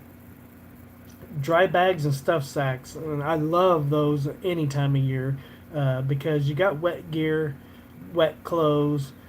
You can put your gear in those, and it keeps the rest of your bag dry. And even if the outside of your dry sack is wet, you can hang it off the back of your bag, whatever. But you can keep your wet gear isolated from the inside of your bag. So dry sacks, stuff sacks, to keep your stuff dry and organized is a must. Yeah, I love stuff sacks and dry bags. Compression sacks, kind of the same thing, but for your sleeping bag and your clothing, especially your clothing, if you just throw your clothing loosely in a bag, it takes up a lot of room. If you get a compression sack, man, you can compress it down real small, or use even vacuum bags. Obviously, you can't re-vacuum it unless you have, and that's another thing. A inflator pump works good if you can reverse it. You can use it to use your vacuum bags on out, but I don't rely on a pump in the wintertime because I know you're not supposed to blow into anything. But with my gear, I don't have any inflatable pads in the wintertime, so I don't have to worry about it. But those pumps, I don't like using in the winter because they're battery powered as well. So That's a preference of mine. The next thing is a pack cover, waterproof cover for your backpack. Obviously, like I said before, I like putting my rain gear or my tarp where my backpack cover is. All my rain protection I like in the same compartment. So it's usually in the compartment, like my bag is at the bottom. There's an outside compartment that the my rain cover for my backpack is. So I usually have my tarp close to there and my rain gear. Um, and the big key tips for winter camping, in my opinion, test your gear in advance. Like I said earlier in the video, start of the video, always test your gear. You can test it in extreme gear and extreme weather, but test it in your backyard. Test it at a car camping location where you can escape to your car or escape back into your house. Test your gear before you ever do any kind of extreme backpacking or camping of any kind, whether it's summer or winter. Try your tent out, get familiar with it, make sure it's going to work and be well ventilated so you don't get the condensation, low profile so it's easy to warm your body temperature warm. People don't like the coffin bivy tents in the winter, but the smaller tents are easier to keep you warmer. So, that's a possibility for you there. Your stove, sleeping system in controlled conditions to ensure they work in the cold. I mean, all that stuff is testing your gear. Make sure you have the right fuel, isobutane or propane for the winter. Keep your fuel warm so it works better. Obviously, stay dry. Wet gear and clothing can lead to hypothermia. Use waterproof bags and change into dry layers at camp. Before you go to bed, it's good to get into dry clothes if you can, and even your socks. Change your socks. Very good idea. Very good to do. Waterproof containers, absolutely. Put stuff in waterproof containers if you can, especially when I kayak. Anytime I kayak, I put in a dry bag or waterproof container of some sort. And then you can put a lot of stuff in Ziploc bags, because I use the bigger Ziploc bags, gallon size, because you can use this for trash bags to pack your trash out, your toiletries or whatever. Remember not to forget things, like Todd Champion. Luckily, he's not really extreme weather camping, but sometimes he gets in pretty harsh conditions. I like to dress in layers so don't overheat and get sweaty wintertime. Yep. And to have a way to shed layers, or like Vanessa said earlier, to vent. That's why I like side pockets on, especially my pants. And have a backpack that breathes really well. So, so you keep from sweating for sure. Insulate everything. Keep water bottles, electronics, and fuel canisters warm to prevent freezing. We kind of touched on that earlier, but kind of highlighting it at the end of the outline here. It's real important to keep everything warm. Of course, and then the next one is calorie and hydration needs. Cold weather increases energy expenditure. Drink frequently and eat high-fat, high-protein foods. Real important. Campsite selection. Choose a shelter site away from avalanche paths. Like Mike said, don't be in the avalanche area, but if you are, that's obvious. Wind exposure areas or low spots where cold air pools. Bases of mountains, it gets cold. Low-lying areas and ravines get cold, so you want to get up out of that bottom of that ravine, and you'll be tremendously warmer. Leave no trace. Pack out all waste, including human waste, in sensitive areas. And that's a thing too. A lot of people make a bad deal about human waste, but it's waste like any other animal. We're not animals, but I mean, if you bury your waste and you're not putting non-biodegradable things in the ground, you're fine. But there are sensitive areas that require you to carry it out, and if you do, there's good waste bags to take on extreme hikes. So just keep in mind where you're going. If that's a requirement, then you have to do it. Jerky is always good. Yes, jerky is a great calorie food, and it makes you chew and keep you, definitely good, and helps you retain water. You forgot your cooking pot. I was wondering why you didn't cook, so I figured that might be why. All right. Check weather, monitor forecasts, and be prepared for sudden changes. Avoid trips during extreme storms. So, sometimes, especially if you're in mountainous areas, the weather turns at a drop of a hat. Here in the Midwest, the weather turns and they can't forecast it correctly sometimes. So, always check your weather before you go. And if you have an option to check it as you're out, check it periodically to make sure that you're trying to stay above the weather for sure. Yeah. Buddy system, like we said earlier, tell somebody where you're going. Never camp alone in winter unless you're highly experienced. That's kind of what we was hitting on earlier. Share your itinerary with somebody. So, you know, that's a given, but some people forget or just don't think about those things. But it is important if you're going to go by yourself. At the very least, tell somebody where you're going, how long you plan on being there, and when you plan being back. At the very least. So if you're not back at that certain time, somebody's going to come looking for you. Yeah, always. That's real important. Um, Sample packing considerations. Yeah, and that's kind of depends on each person too. I mean, you can do a lot with that. I'm not really going to touch on that. That's just your preference. Um, Weight for backcountry trips. Aim for a pack between 30 and 50. Yeah, I said that earlier. 30 and 50 pounds, depending on the trip length. Obviously, that's going to change. Car camping allows for more flexibility. Yes. So for water, for anything, car camping, you can be a lot more comfortable and a lot more flexible with car camping. Your bag is going to be heavier the longer and farther trip you're going to do. The length of your trip and how far you're going is going to determine and what food you take. The longer trips you're going to take, you're going to want to take the lighter weight food like dehydrated meals and that type stuff. So that's something to think about. I'm not going through my duffel bag redoing everything. Yep. Well, that's smart. Always go through your gear. I usually use Google Maps to pinpoint my location and send it to a friend. Absolutely share your location. That's great. Yep.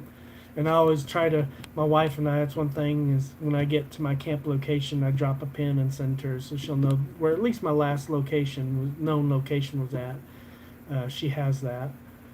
Welcome to the Ozarks, LOL. 80 one day and 40 the next. Absolutely, Glenn. I love it, but it definitely keeps you on your toes when you're camping because you're never 100% prepared, but you can be as close as you can, 80 90% of the time. So it's good. In New York, we have all 4 seasons in 1 week. Yeah, we do here too, Chris, for sure. For sure. Let's see here. Weight, redundancy, carry backups for critical items, fire starters, socks, batteries. We went over that earlier. That was kind of a highlight here at the end I wanted to put on here. Redundancy is very important on those items, especially fire starters, socks, and batteries. And you can go over toilet paper is real important for a lot of people. Bring plenty of toilet paper, wipes, whatever your comfort, you want fire, so double lighter, double fire starters. Fire is important in extreme weather. Group gear, split shared items, tent, stove, fuel among group members to reduce weight. So that's a great option too. If you're going out extreme camping, you're going to bring somebody with you.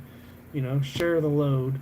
If my loadout's 50 pounds, my buddy's is 30 pounds. Well, you guys split the load and both only have 35 to 40 pounds, 40 pounds. So, or however much it is, you can split the weight and share the load. So that's a great option as well. I thought that was good to put on the end. And this checklist was just to cover the essentials, for your safe and comfortable winter camping experience. You can tailor it obviously to your specific needs, your trip length, group size, and your activities, your location in the world, wherever you're at. And you can add and take away as much as you want. I just wanted to get a bare list. If one thing in this list helps one person that wanting to start out or never done extreme camping, you know, I hope it helps one person, you know. And I enjoy doing these uh,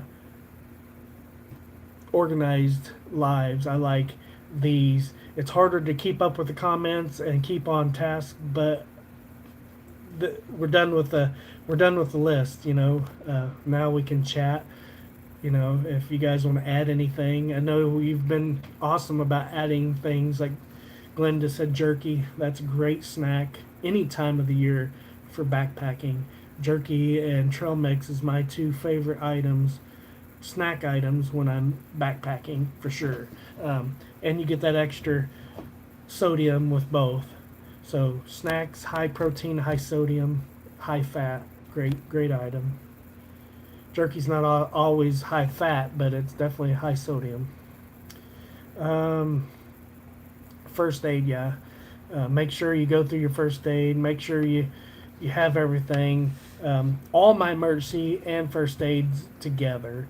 That way, and it's at the top of my bag. I've got a zippered fast compartment on the top. My first aid emergency kit's there at top. Everything I need for any of it's going to be there one time. And I keep my electronics bag up top too, so you can get close to your batteries quick and whatever. A lot of times I'll throw a poncho if it's not going to be super severe weather and it's not super extreme cold, like in the milder climates. You know, a poncho is a good option for quick rain cover. Sorry for getting off track. No, that happens. I mean, I like staying on point and then getting through the outline, and then that way we can, you know, add to the list, you know. And this wasn't a everything, you know. I wanted to hit on the essentials, and I think this outline is pretty good on the essentials. But you can always add and take away. That's what I love about this community and love these lives, is because things I don't think about, you guys throw up in the comments, and it helps somebody else watching this video and wants to do these things and gives somebody a different outlook or a different way or a thought of doing something. Robbie, how you doing, man? I appreciate you coming in. If you guys aren't subscribed to I'm Not Lost, I'm Exploring, I know Chris is, and most everybody here is, so, but if you're not, go check out Robbie's channel. Appreciate you stopping by, man. I'm glad you stopped by and say hi. Yep, out camping trip now. Awesome. Enjoy your camping trip. Hope you have a safe one and enjoy it. Can't wait to see your latest content on it. Ozarks Great Adventures was talking to me about a camping trip coming up next year. Yeah, Glenn, if you're interested, the weekend of February 20th, 21st, and 22nd, we are going on our annual Purple Rain Camp 2026 this February at Mark Twain National Forest. So if you're wanting to go, you can either contact me on my email. My email's in my profile. It's me210@live.com, and I can give you more information on where it's at and everything. But we're going to have a Bigfoot hunt as one of the activities. We're all going to go out. I want to get some night vision and maybe infrared goggles.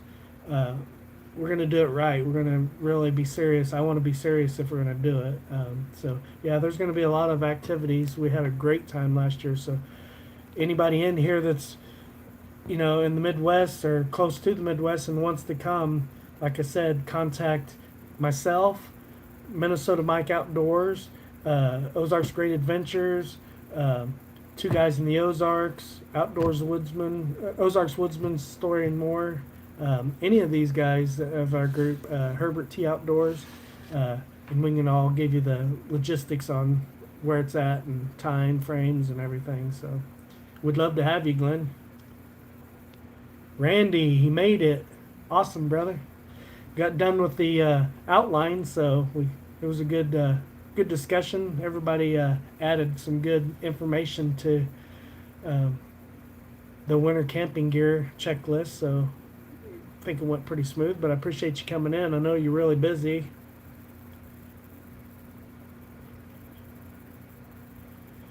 Essential gear should be a bright color. Absolutely. Yep. Yep. So that way, with your bright colors, you can be seen, and that gear, can also be used for signaling too, if need be. But yeah, definitely bright colors where you can be seen. That's a really good addition. I think essential gears have bright colors. I think it's staked to have camouflage color, for example. Yeah, absolutely. But if it's a whiteout winter and you're using camouflage, that's gonna kind of be seen, but it's not like a bright color. Yeah, like orange or yellows or bright blues. Definitely light colors for sure. Um, hatchet throwing, maybe not throwing. Hatchet throwing and maybe not throwing. Knife throwing, you mean? Yep, maybe knife throwing, I mean, yep. Yeah, there's going to be a lot of good things coming up at the camp, Glenn. Last year we didn't do as many events as, but it was really our first big group meetup. So we're gonna do some T-shirts this year. I think we agreed on a graphic. I've got a test T-shirt coming. It should be here this coming week or the next week. So I'm gonna see if it's good quality or whatever. I got a black shirt with purple lettering, so I'm anxious to see how well. It's real inexpensive, so I'm looking forward to seeing how um, that turns out. But yeah, you can get your own. Get it. We can send you that link to the graphic for the T-shirt, and you can get your own T-shirt made or whatever. That way, we're not having one person's having to order it and divvy up the shirts and everything. I think each one of us are going to order our own shirts, so you can get what color or whatever. I like. I don't normally wear black. Black's my favorite color, but black and purple go really good together. So um, that's why I want to do the test. The T-shirt was cheap enough. I'm going to do a test to see. I would rather have had a darker gray, but I think the black will look really good with the purple lettering. Oh, let's see here. Hi, Randy. I'll talk to Randy about it. Okay, Glenn. Appreciate it. I have his phone number. Okay. Yeah. Yeah, and we'll have to get together and do a local camp here too. Me, you, and Randy sometime, since we're all real close together. We're the closest ones together. Sometime maybe this fall or winter we can do another camp too. I'm game for anything. But yeah, anytime extreme camping, like I said, winter or summer, or desert camping, somewhere where you're not familiar, um, can be extreme in my book. It doesn't have to be super cold. It doesn't have to be super hot. If you're going to a mountainous area, if you're going to any area that you're unfamiliar with, it can become extreme in my book. So, doing your homework the best you can, going out with somebody that's experienced in that area would be the best. But yeah, I thought that was real important. There's winter coming up, and we're going to be doing our winter camp, so we all, are experienced. But then again, it doesn't hurt to refresh. It doesn't hurt to iron sharpens iron. So getting ideas. Minnesota Mike's really knowledgeable and thinking about things that you don't always think about. And Daniel tonight at Hammock Mountain come up with a lot of things that you don't really think about. And Vanessa. There was a lot of good advice in here. A Shy Guy came up with a lot of good ideas. Things that you don't always think about. Randy's down. Yep. We need to do some kind of a camp. I still wouldn't mind doing a kayak camp. I'll even do that in the wintertime. I'll put my waders on and kayak camp in the winter even. I don't care. Never hurts to get extra info. Absolutely. Mission wicked awesome. I appreciate you coming in. Thank you for that insight. Yep. Being prepared and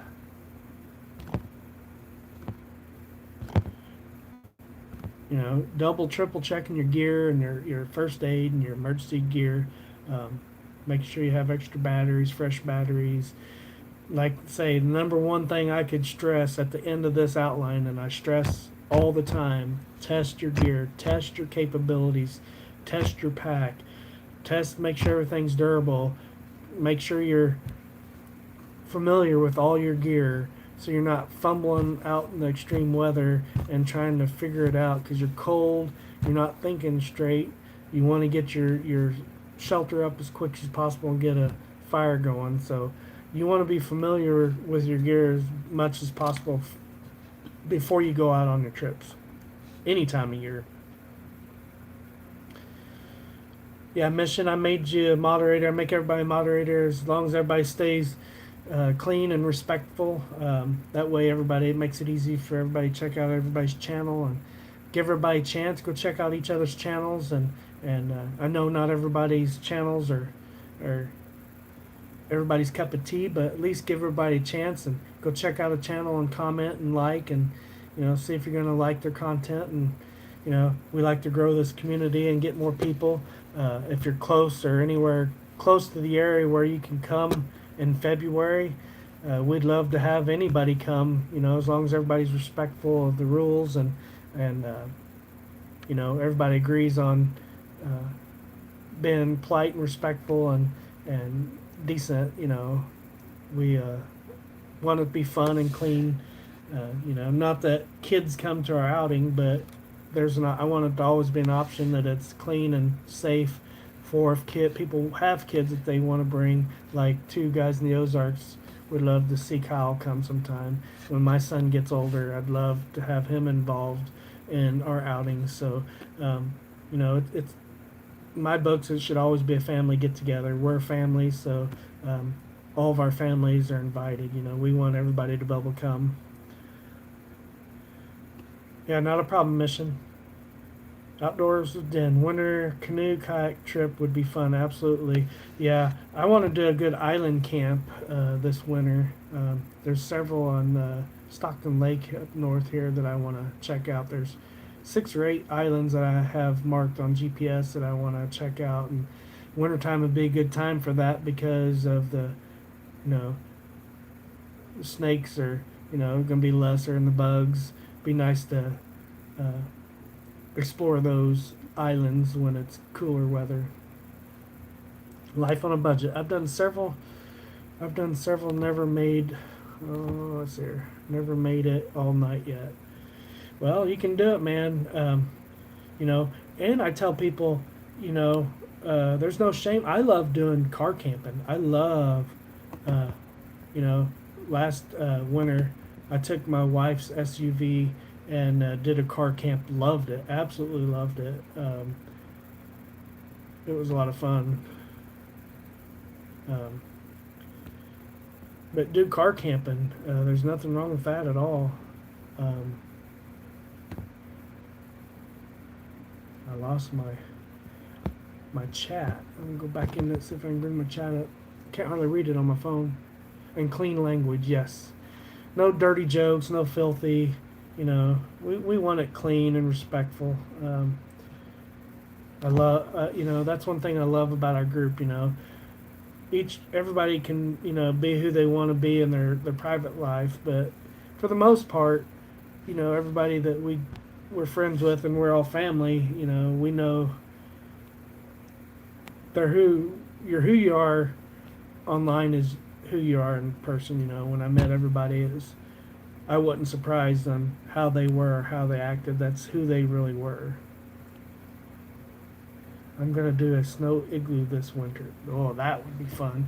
See, I wish we'd get more snow and stuff so I could build some winter shelters, some igloos and that type of stuff. I would love to do that. More shelters for the wintertime for sure. Let's see here. You might also have snipe hunt. Ooh, there you go. Yeah, I heard you guys saying on your live about the snipe hunt. Yeah, that wouldn't be bad.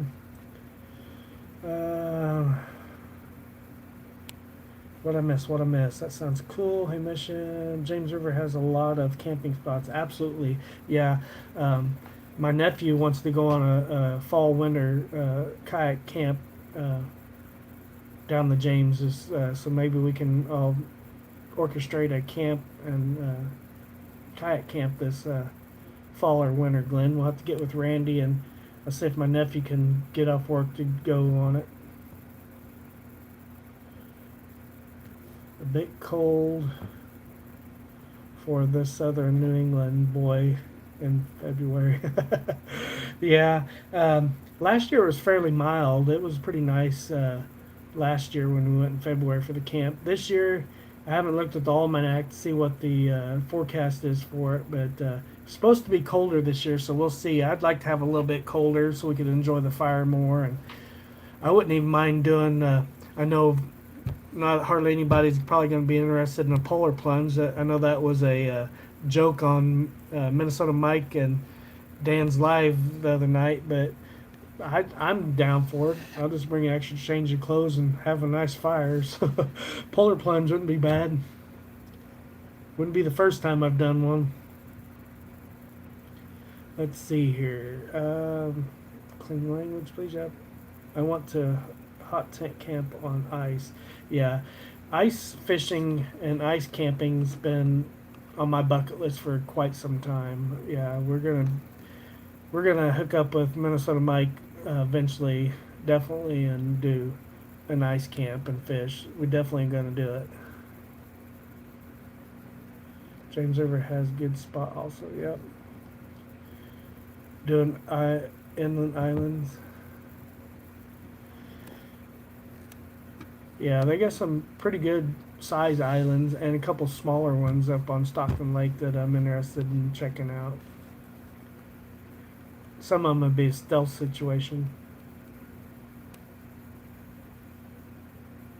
Might buy a raft so you can do island camp. Yeah, the rafts are good. My wife and I had a blow up Intex kayak, and it was really nice. It worked really well, and you can put quite a bit of gear in it. I mean, just a, you know, average backpack. You know, I've got a dry sack backpack that I use in my kayak, and I have a big just dry sack times too. Let's see here. Hey, Dan, come on up. I will camp on the ice with you. There you go. Dan, you can camp with Minnesota Mike. I'm not up to speed on your general location for winter activities. I'm in Southwest Missouri. Randy, Ozarks Great Adventures in Southwest Missouri. Matt, Ozarks Woodsman Stories and More. He's in Southwest Missouri too. Glenn is fairly close. Glenn's the closest person to me, and then Randy's the next closest, and then Woodsman and two guys in the Ozarks is about.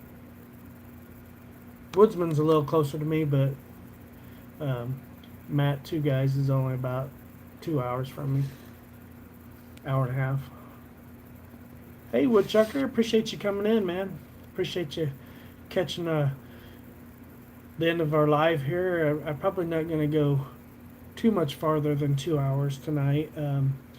We'll see how the chat goes. If you guys want to stay on longer than that, that's fine. But I'm at the house, as you can see tonight. I'm not on camp or anything, so I'm going to have to be respectful. Little Will wanting to go to bed tonight, so I don't want to stay up too terribly late tonight.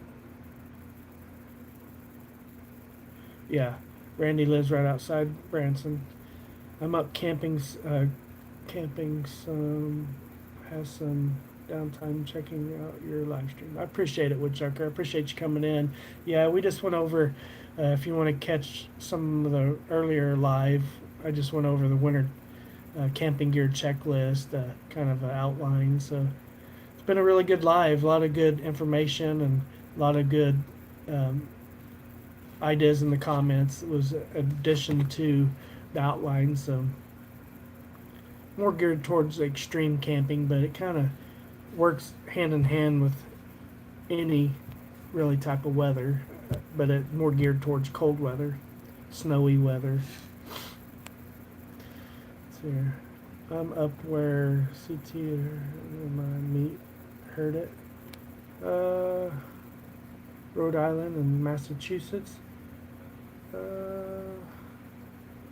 I kind of know that. That's Connecticut, Rhode Island, and Massachusetts, right? Where they meet. Yeah, I think I mean, I've never been there, but kind of know that general area. Yeah, that's a cool area. A lot of nice fall foliage. I'd love to see that in the fall. Kind of like Maine. Maine's really pretty in the fall. Love to go there sometime. Cold and dry and mow. Yeah, like I said earlier in the live, we don't get the extreme winters that we used to. Back when I was growing up in the early late mid to late 70s when I moved to Missouri, late 70s I guess it was. It was still pretty cold. It get pretty cold here. We got 24 inches of snow the first year we moved to Missouri, and that was the last extreme winter I can remember having, and that was in '78.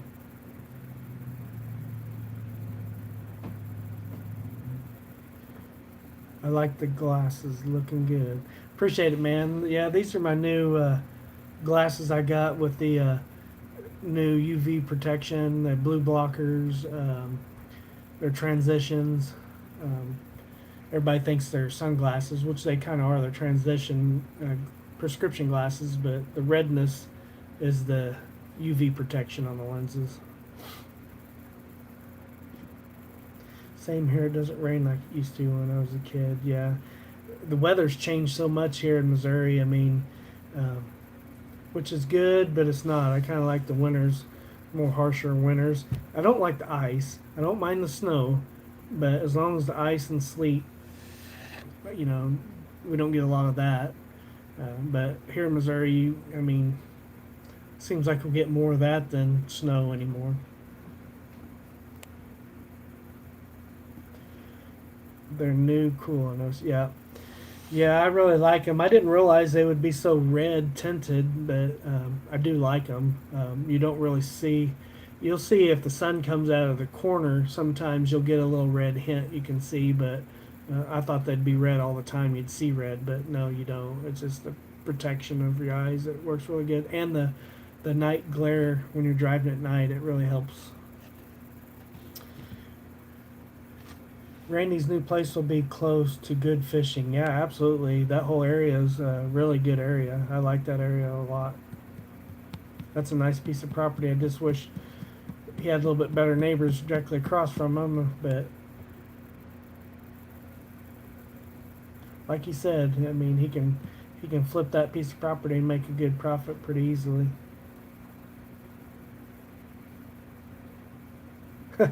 My day was okay. I spent it with Herbert T. Outdoors, so there's that. Mike, yeah, it'd be fun, man. I'd like to do a one-on-one with Dan. That looked like that was a good little camping trip. And I'd like to do a one-on-one with you, Mike, sometime too. I think that'd be a lot of fun. One-on-one camps are nice sometimes. I mean, Randy and I've done several together now, and we've really enjoyed it. And I enjoy our group camps. The one we had last weekend was really awesome. I enjoyed it a lot.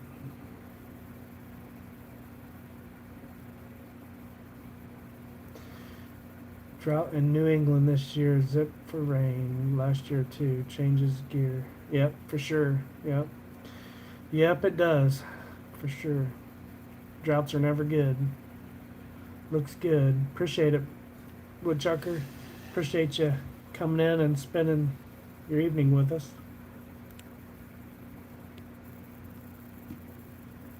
Really excited to do a live stream on the ridge. Beautiful scenery.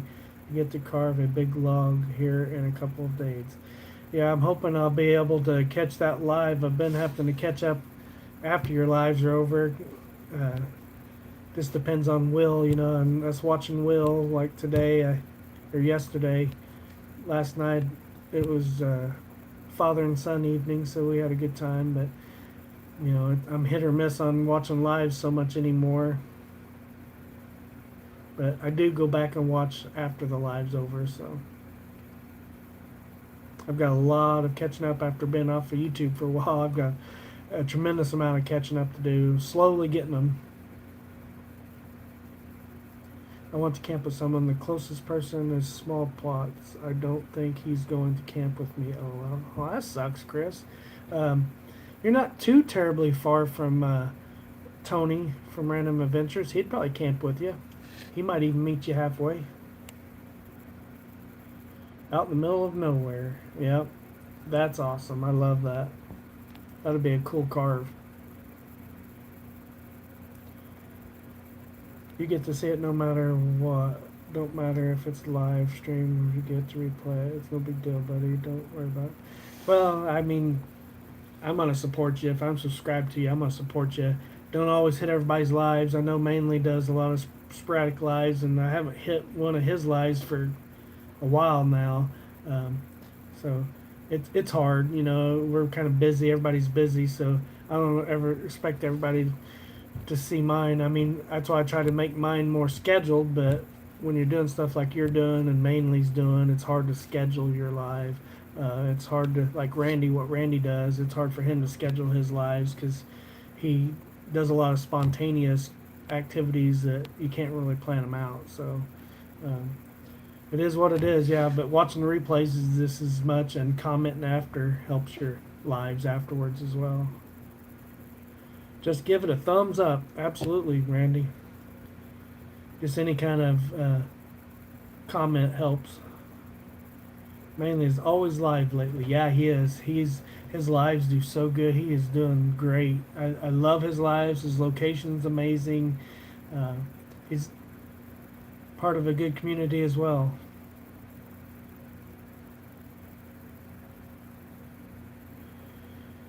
Actually, watching it after uploads benefit a lot by making a couple bucks more than the live stream. Helps pay for gas, not asking a lot. Yep, absolutely. You know, even commenting afterwards helps a bunch. Helps my lives a bunch. I always ask people, you know, very few people comment after the live's uploaded, but even if you go in and give a thumbs up like Randy says, it helps a bunch. Mainly is close, if not already hit those watch hours. That's why he's live, I think. Yep, he does. And the thing about getting a lot of views doesn't always mean you're going to get a tremendous amount of hours, because some people just click on and get off. So, you know, even though he does get a lot of watch hours from his lives, but I'd rather have the community we have, a good 100 loyal subscribers that watch my whole live or watch my whole videos. I get a decent amount of watch hours for a small YouTuber like I am. I mean, I'm pretty humble with it. I'm happy with it. Let's see here. You're talking about Mainly Off Grid. Yeah, Mainly Off Grid. Yep. I love his channel. Love his off grid, you know, location, and it's beautiful. Beautiful piece of property. I'm 12 hours from Branson, Missouri. Well, that's not too far, Den. I mean, it is, but it's not. I mean, yeah. Wouldn't mind getting together with you, Den, sometime. That's pretty cool. I love Den's. If you guys haven't watched him's, made his houseboat. That was awesome videos. I love that. I would love to do that sometime. Get the time, money, and mainly time and money to do something like that. But I would love to do something like that and do some camping on the boat. Used to do a lot of lake houseboat camping with my grandma and my uncles and my mom and dad growing up. We used to save up and rent a houseboat for the summers and spend a couple weeks on a houseboat. That was a lot of fun.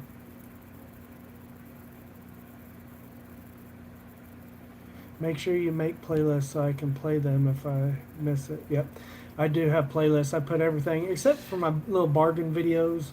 My bargain videos I'm gonna upload on Tuesdays. I used to add my bargain segment on my lives, but I'm making little 4 to 6 minute videos of my bargain deals each week, and I'm uploading them on Tuesdays so people can go see the bargain deals separately. But yeah, I put everything in a playlist except for my bargain segment. I might start putting them in their own playlist, but the bargain deals are only good for however long those items are on sale for. So it's not like they're going to be relevant even a week or two down the road. You know, I'm just pretty much doing it for my loyal subscribers to be able to see those weekly deals. And you know, some people might click on it before the clearance deal's over and benefit from it. But for the most part, I'm doing it for my subscribers that watch my lives and like the bargain segment. So it's nice. Let's see here. Let's see here. Or waiting last minute to ask someone to go camping. LOL.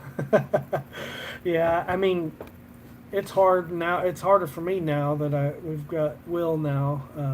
I don't want to just, out of respect for my wife and Will, both, and me, as you know, my wife and I never asked permission. We just want to make sure, you know, we're aware so one of us can watch Will. You know, so. But it's going to be harder for me, definitely doing spur of the moment get-togethers and stuff. I've got to have it planned out now. I get a lot of views for 4 months, almost 2 million, but people that watch the video after you upload really helps. Yeah, Woodchucker, that's what I hear, and getting that information from you really helps, and definitely, you know, verifies that I was thinking right, because, you know, I know a lot of people, you know, you get a lot of views afterwards as well, but, you know, if you can get people to watch, you can get a lot of watch hours because your lives are longer, and if they'll watch it after, you know, it helps a bunch. I'd love to take it to Table Rock Lake. Yeah, man, if you ever do, man, I'd love to see it. It's an awesome boat. I love watching those videos.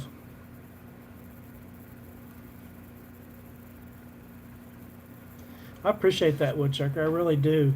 I've got a few my buddies and family members that are helping out, and I'm really close to the first tier. I've got the 500 subscribers. You know, I'm over 600 now, but I'm headed to 1,000 and 4,000. But I'm really close. I'm like at almost 2,900 watch hours now, so I'm getting really close on the first tier.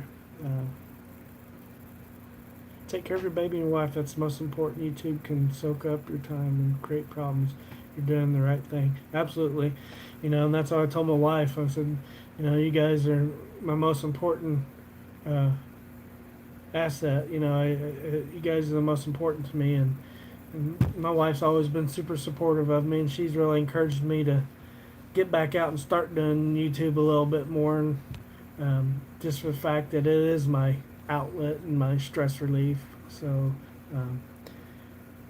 she's my backbone. She's definitely my better half. She's very supportive of me and everything, and vice versa.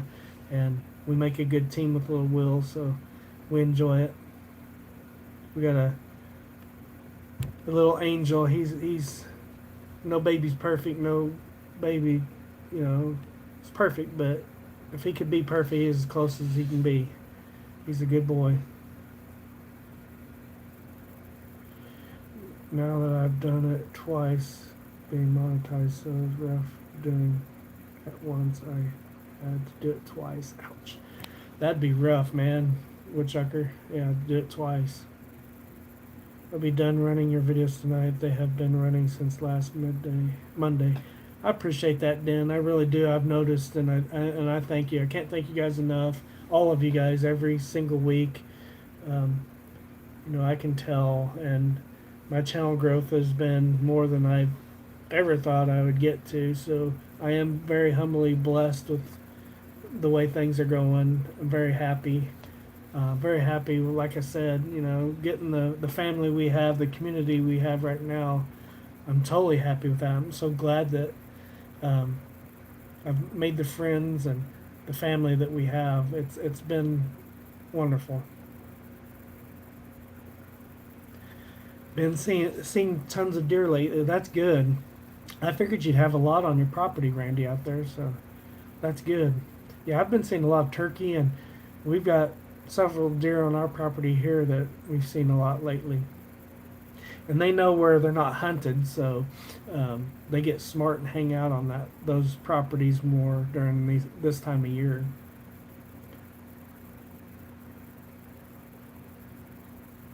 So I know what people are feeling trying to monetize. I was there and there again. Now I'm not. That's 8,000 hours I had to do twice. Ouch. That's a lot of hours, man.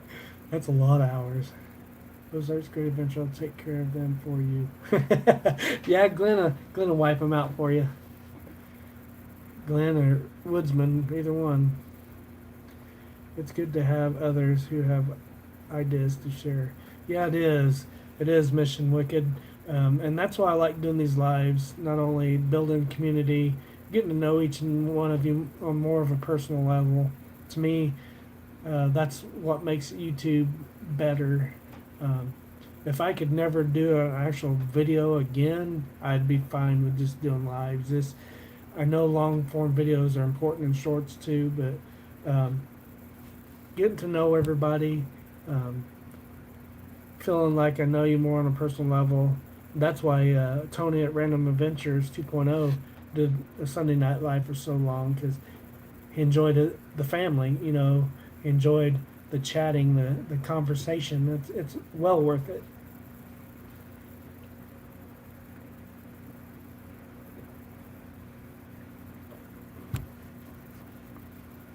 Let's see here. So I'm here on the live stream. Let me know and I'll check out your video. Sometimes it's hard to see everybody, but you shout me out and I'll see.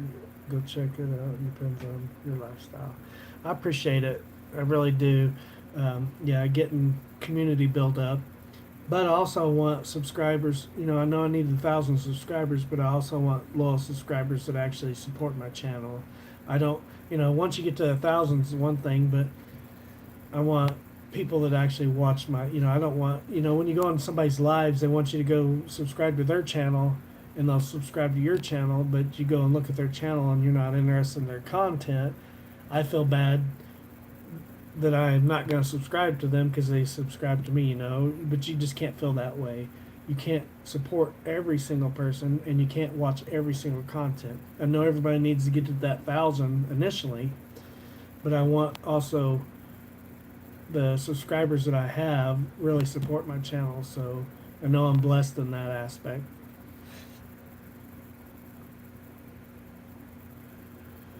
I must missed it cause I'm sleeping in the middle of the night. Oh man. I've got to get rest of Arcadia Trails edited and lives to help people they're hiking in Arcadia. Yeah, that would be good mission for sure. There's a lot of trails out there that I'd love to do someday. That goes for anybody. Yep. I appreciate it, Woodchucker. Will you do a live stream to 10? It might be the worst time for me or when you upload videos. That's why I might not see them. Yeah. And it's hard, and people don't always get notified, so, but, it's important, for everybody to, but when you have I had to go through all my subscriptions and go through them and take some off that I just can't support. I mean, I've got so many that I'm still subscribed to. It's so hard for me to support each and every one of them. I think it's more important if you could have 500 people you're subscribed to and religiously support them. It's better than having subscribed to 1,000 channels and only, supporting a couple hundred of them, I think it's important to really support who you're subscribed to. I mean, I know you need to get the 1,000 subscribers, but kind of you need the hours too. So I think forward to my first 100, I gained some subs and I lose some. It's been slow growth. Yeah, that's the problem. I hit a 600 and then I went back below 600 and then I'm back up above 600 now. So yeah, people. That's why I hate going to the lives and they say, hey, I'll subscribe to you if you subscribe to me, and then they say, well, they look at your channel and they're like not interested and they unsubscribe. So it really does no good to subscribe to a channel that you're not going to support, in my opinion. I think our next campfire one should cook their own chili and I will be the tester to eat them all and see who's the goodest. That's a good idea, Randy. I actually think it is. Which I've always been used to when I go on group campouts. We always cook our own food. I know it's a good community builder and thing to cook one meal and share one meal at least. But yeah, We always did our own food. I miss a lot of people's videos and live stream. I might be time for working and get lost, so I don't see them. Yeah, and you're busy too, man. It's hard for you to watch everybody's content. I mean, you're super busy, woodchucker. I did all 120 plus trails in that park. Brought back 2.5 terabyte of 4K video that I'm editing through. Holy smokes. That's a lot of footage. Yeah, you got a lot of work ahead of you on that. Labor of love, yep. And you must love editing, because that's my least favorite part of YouTube is editing.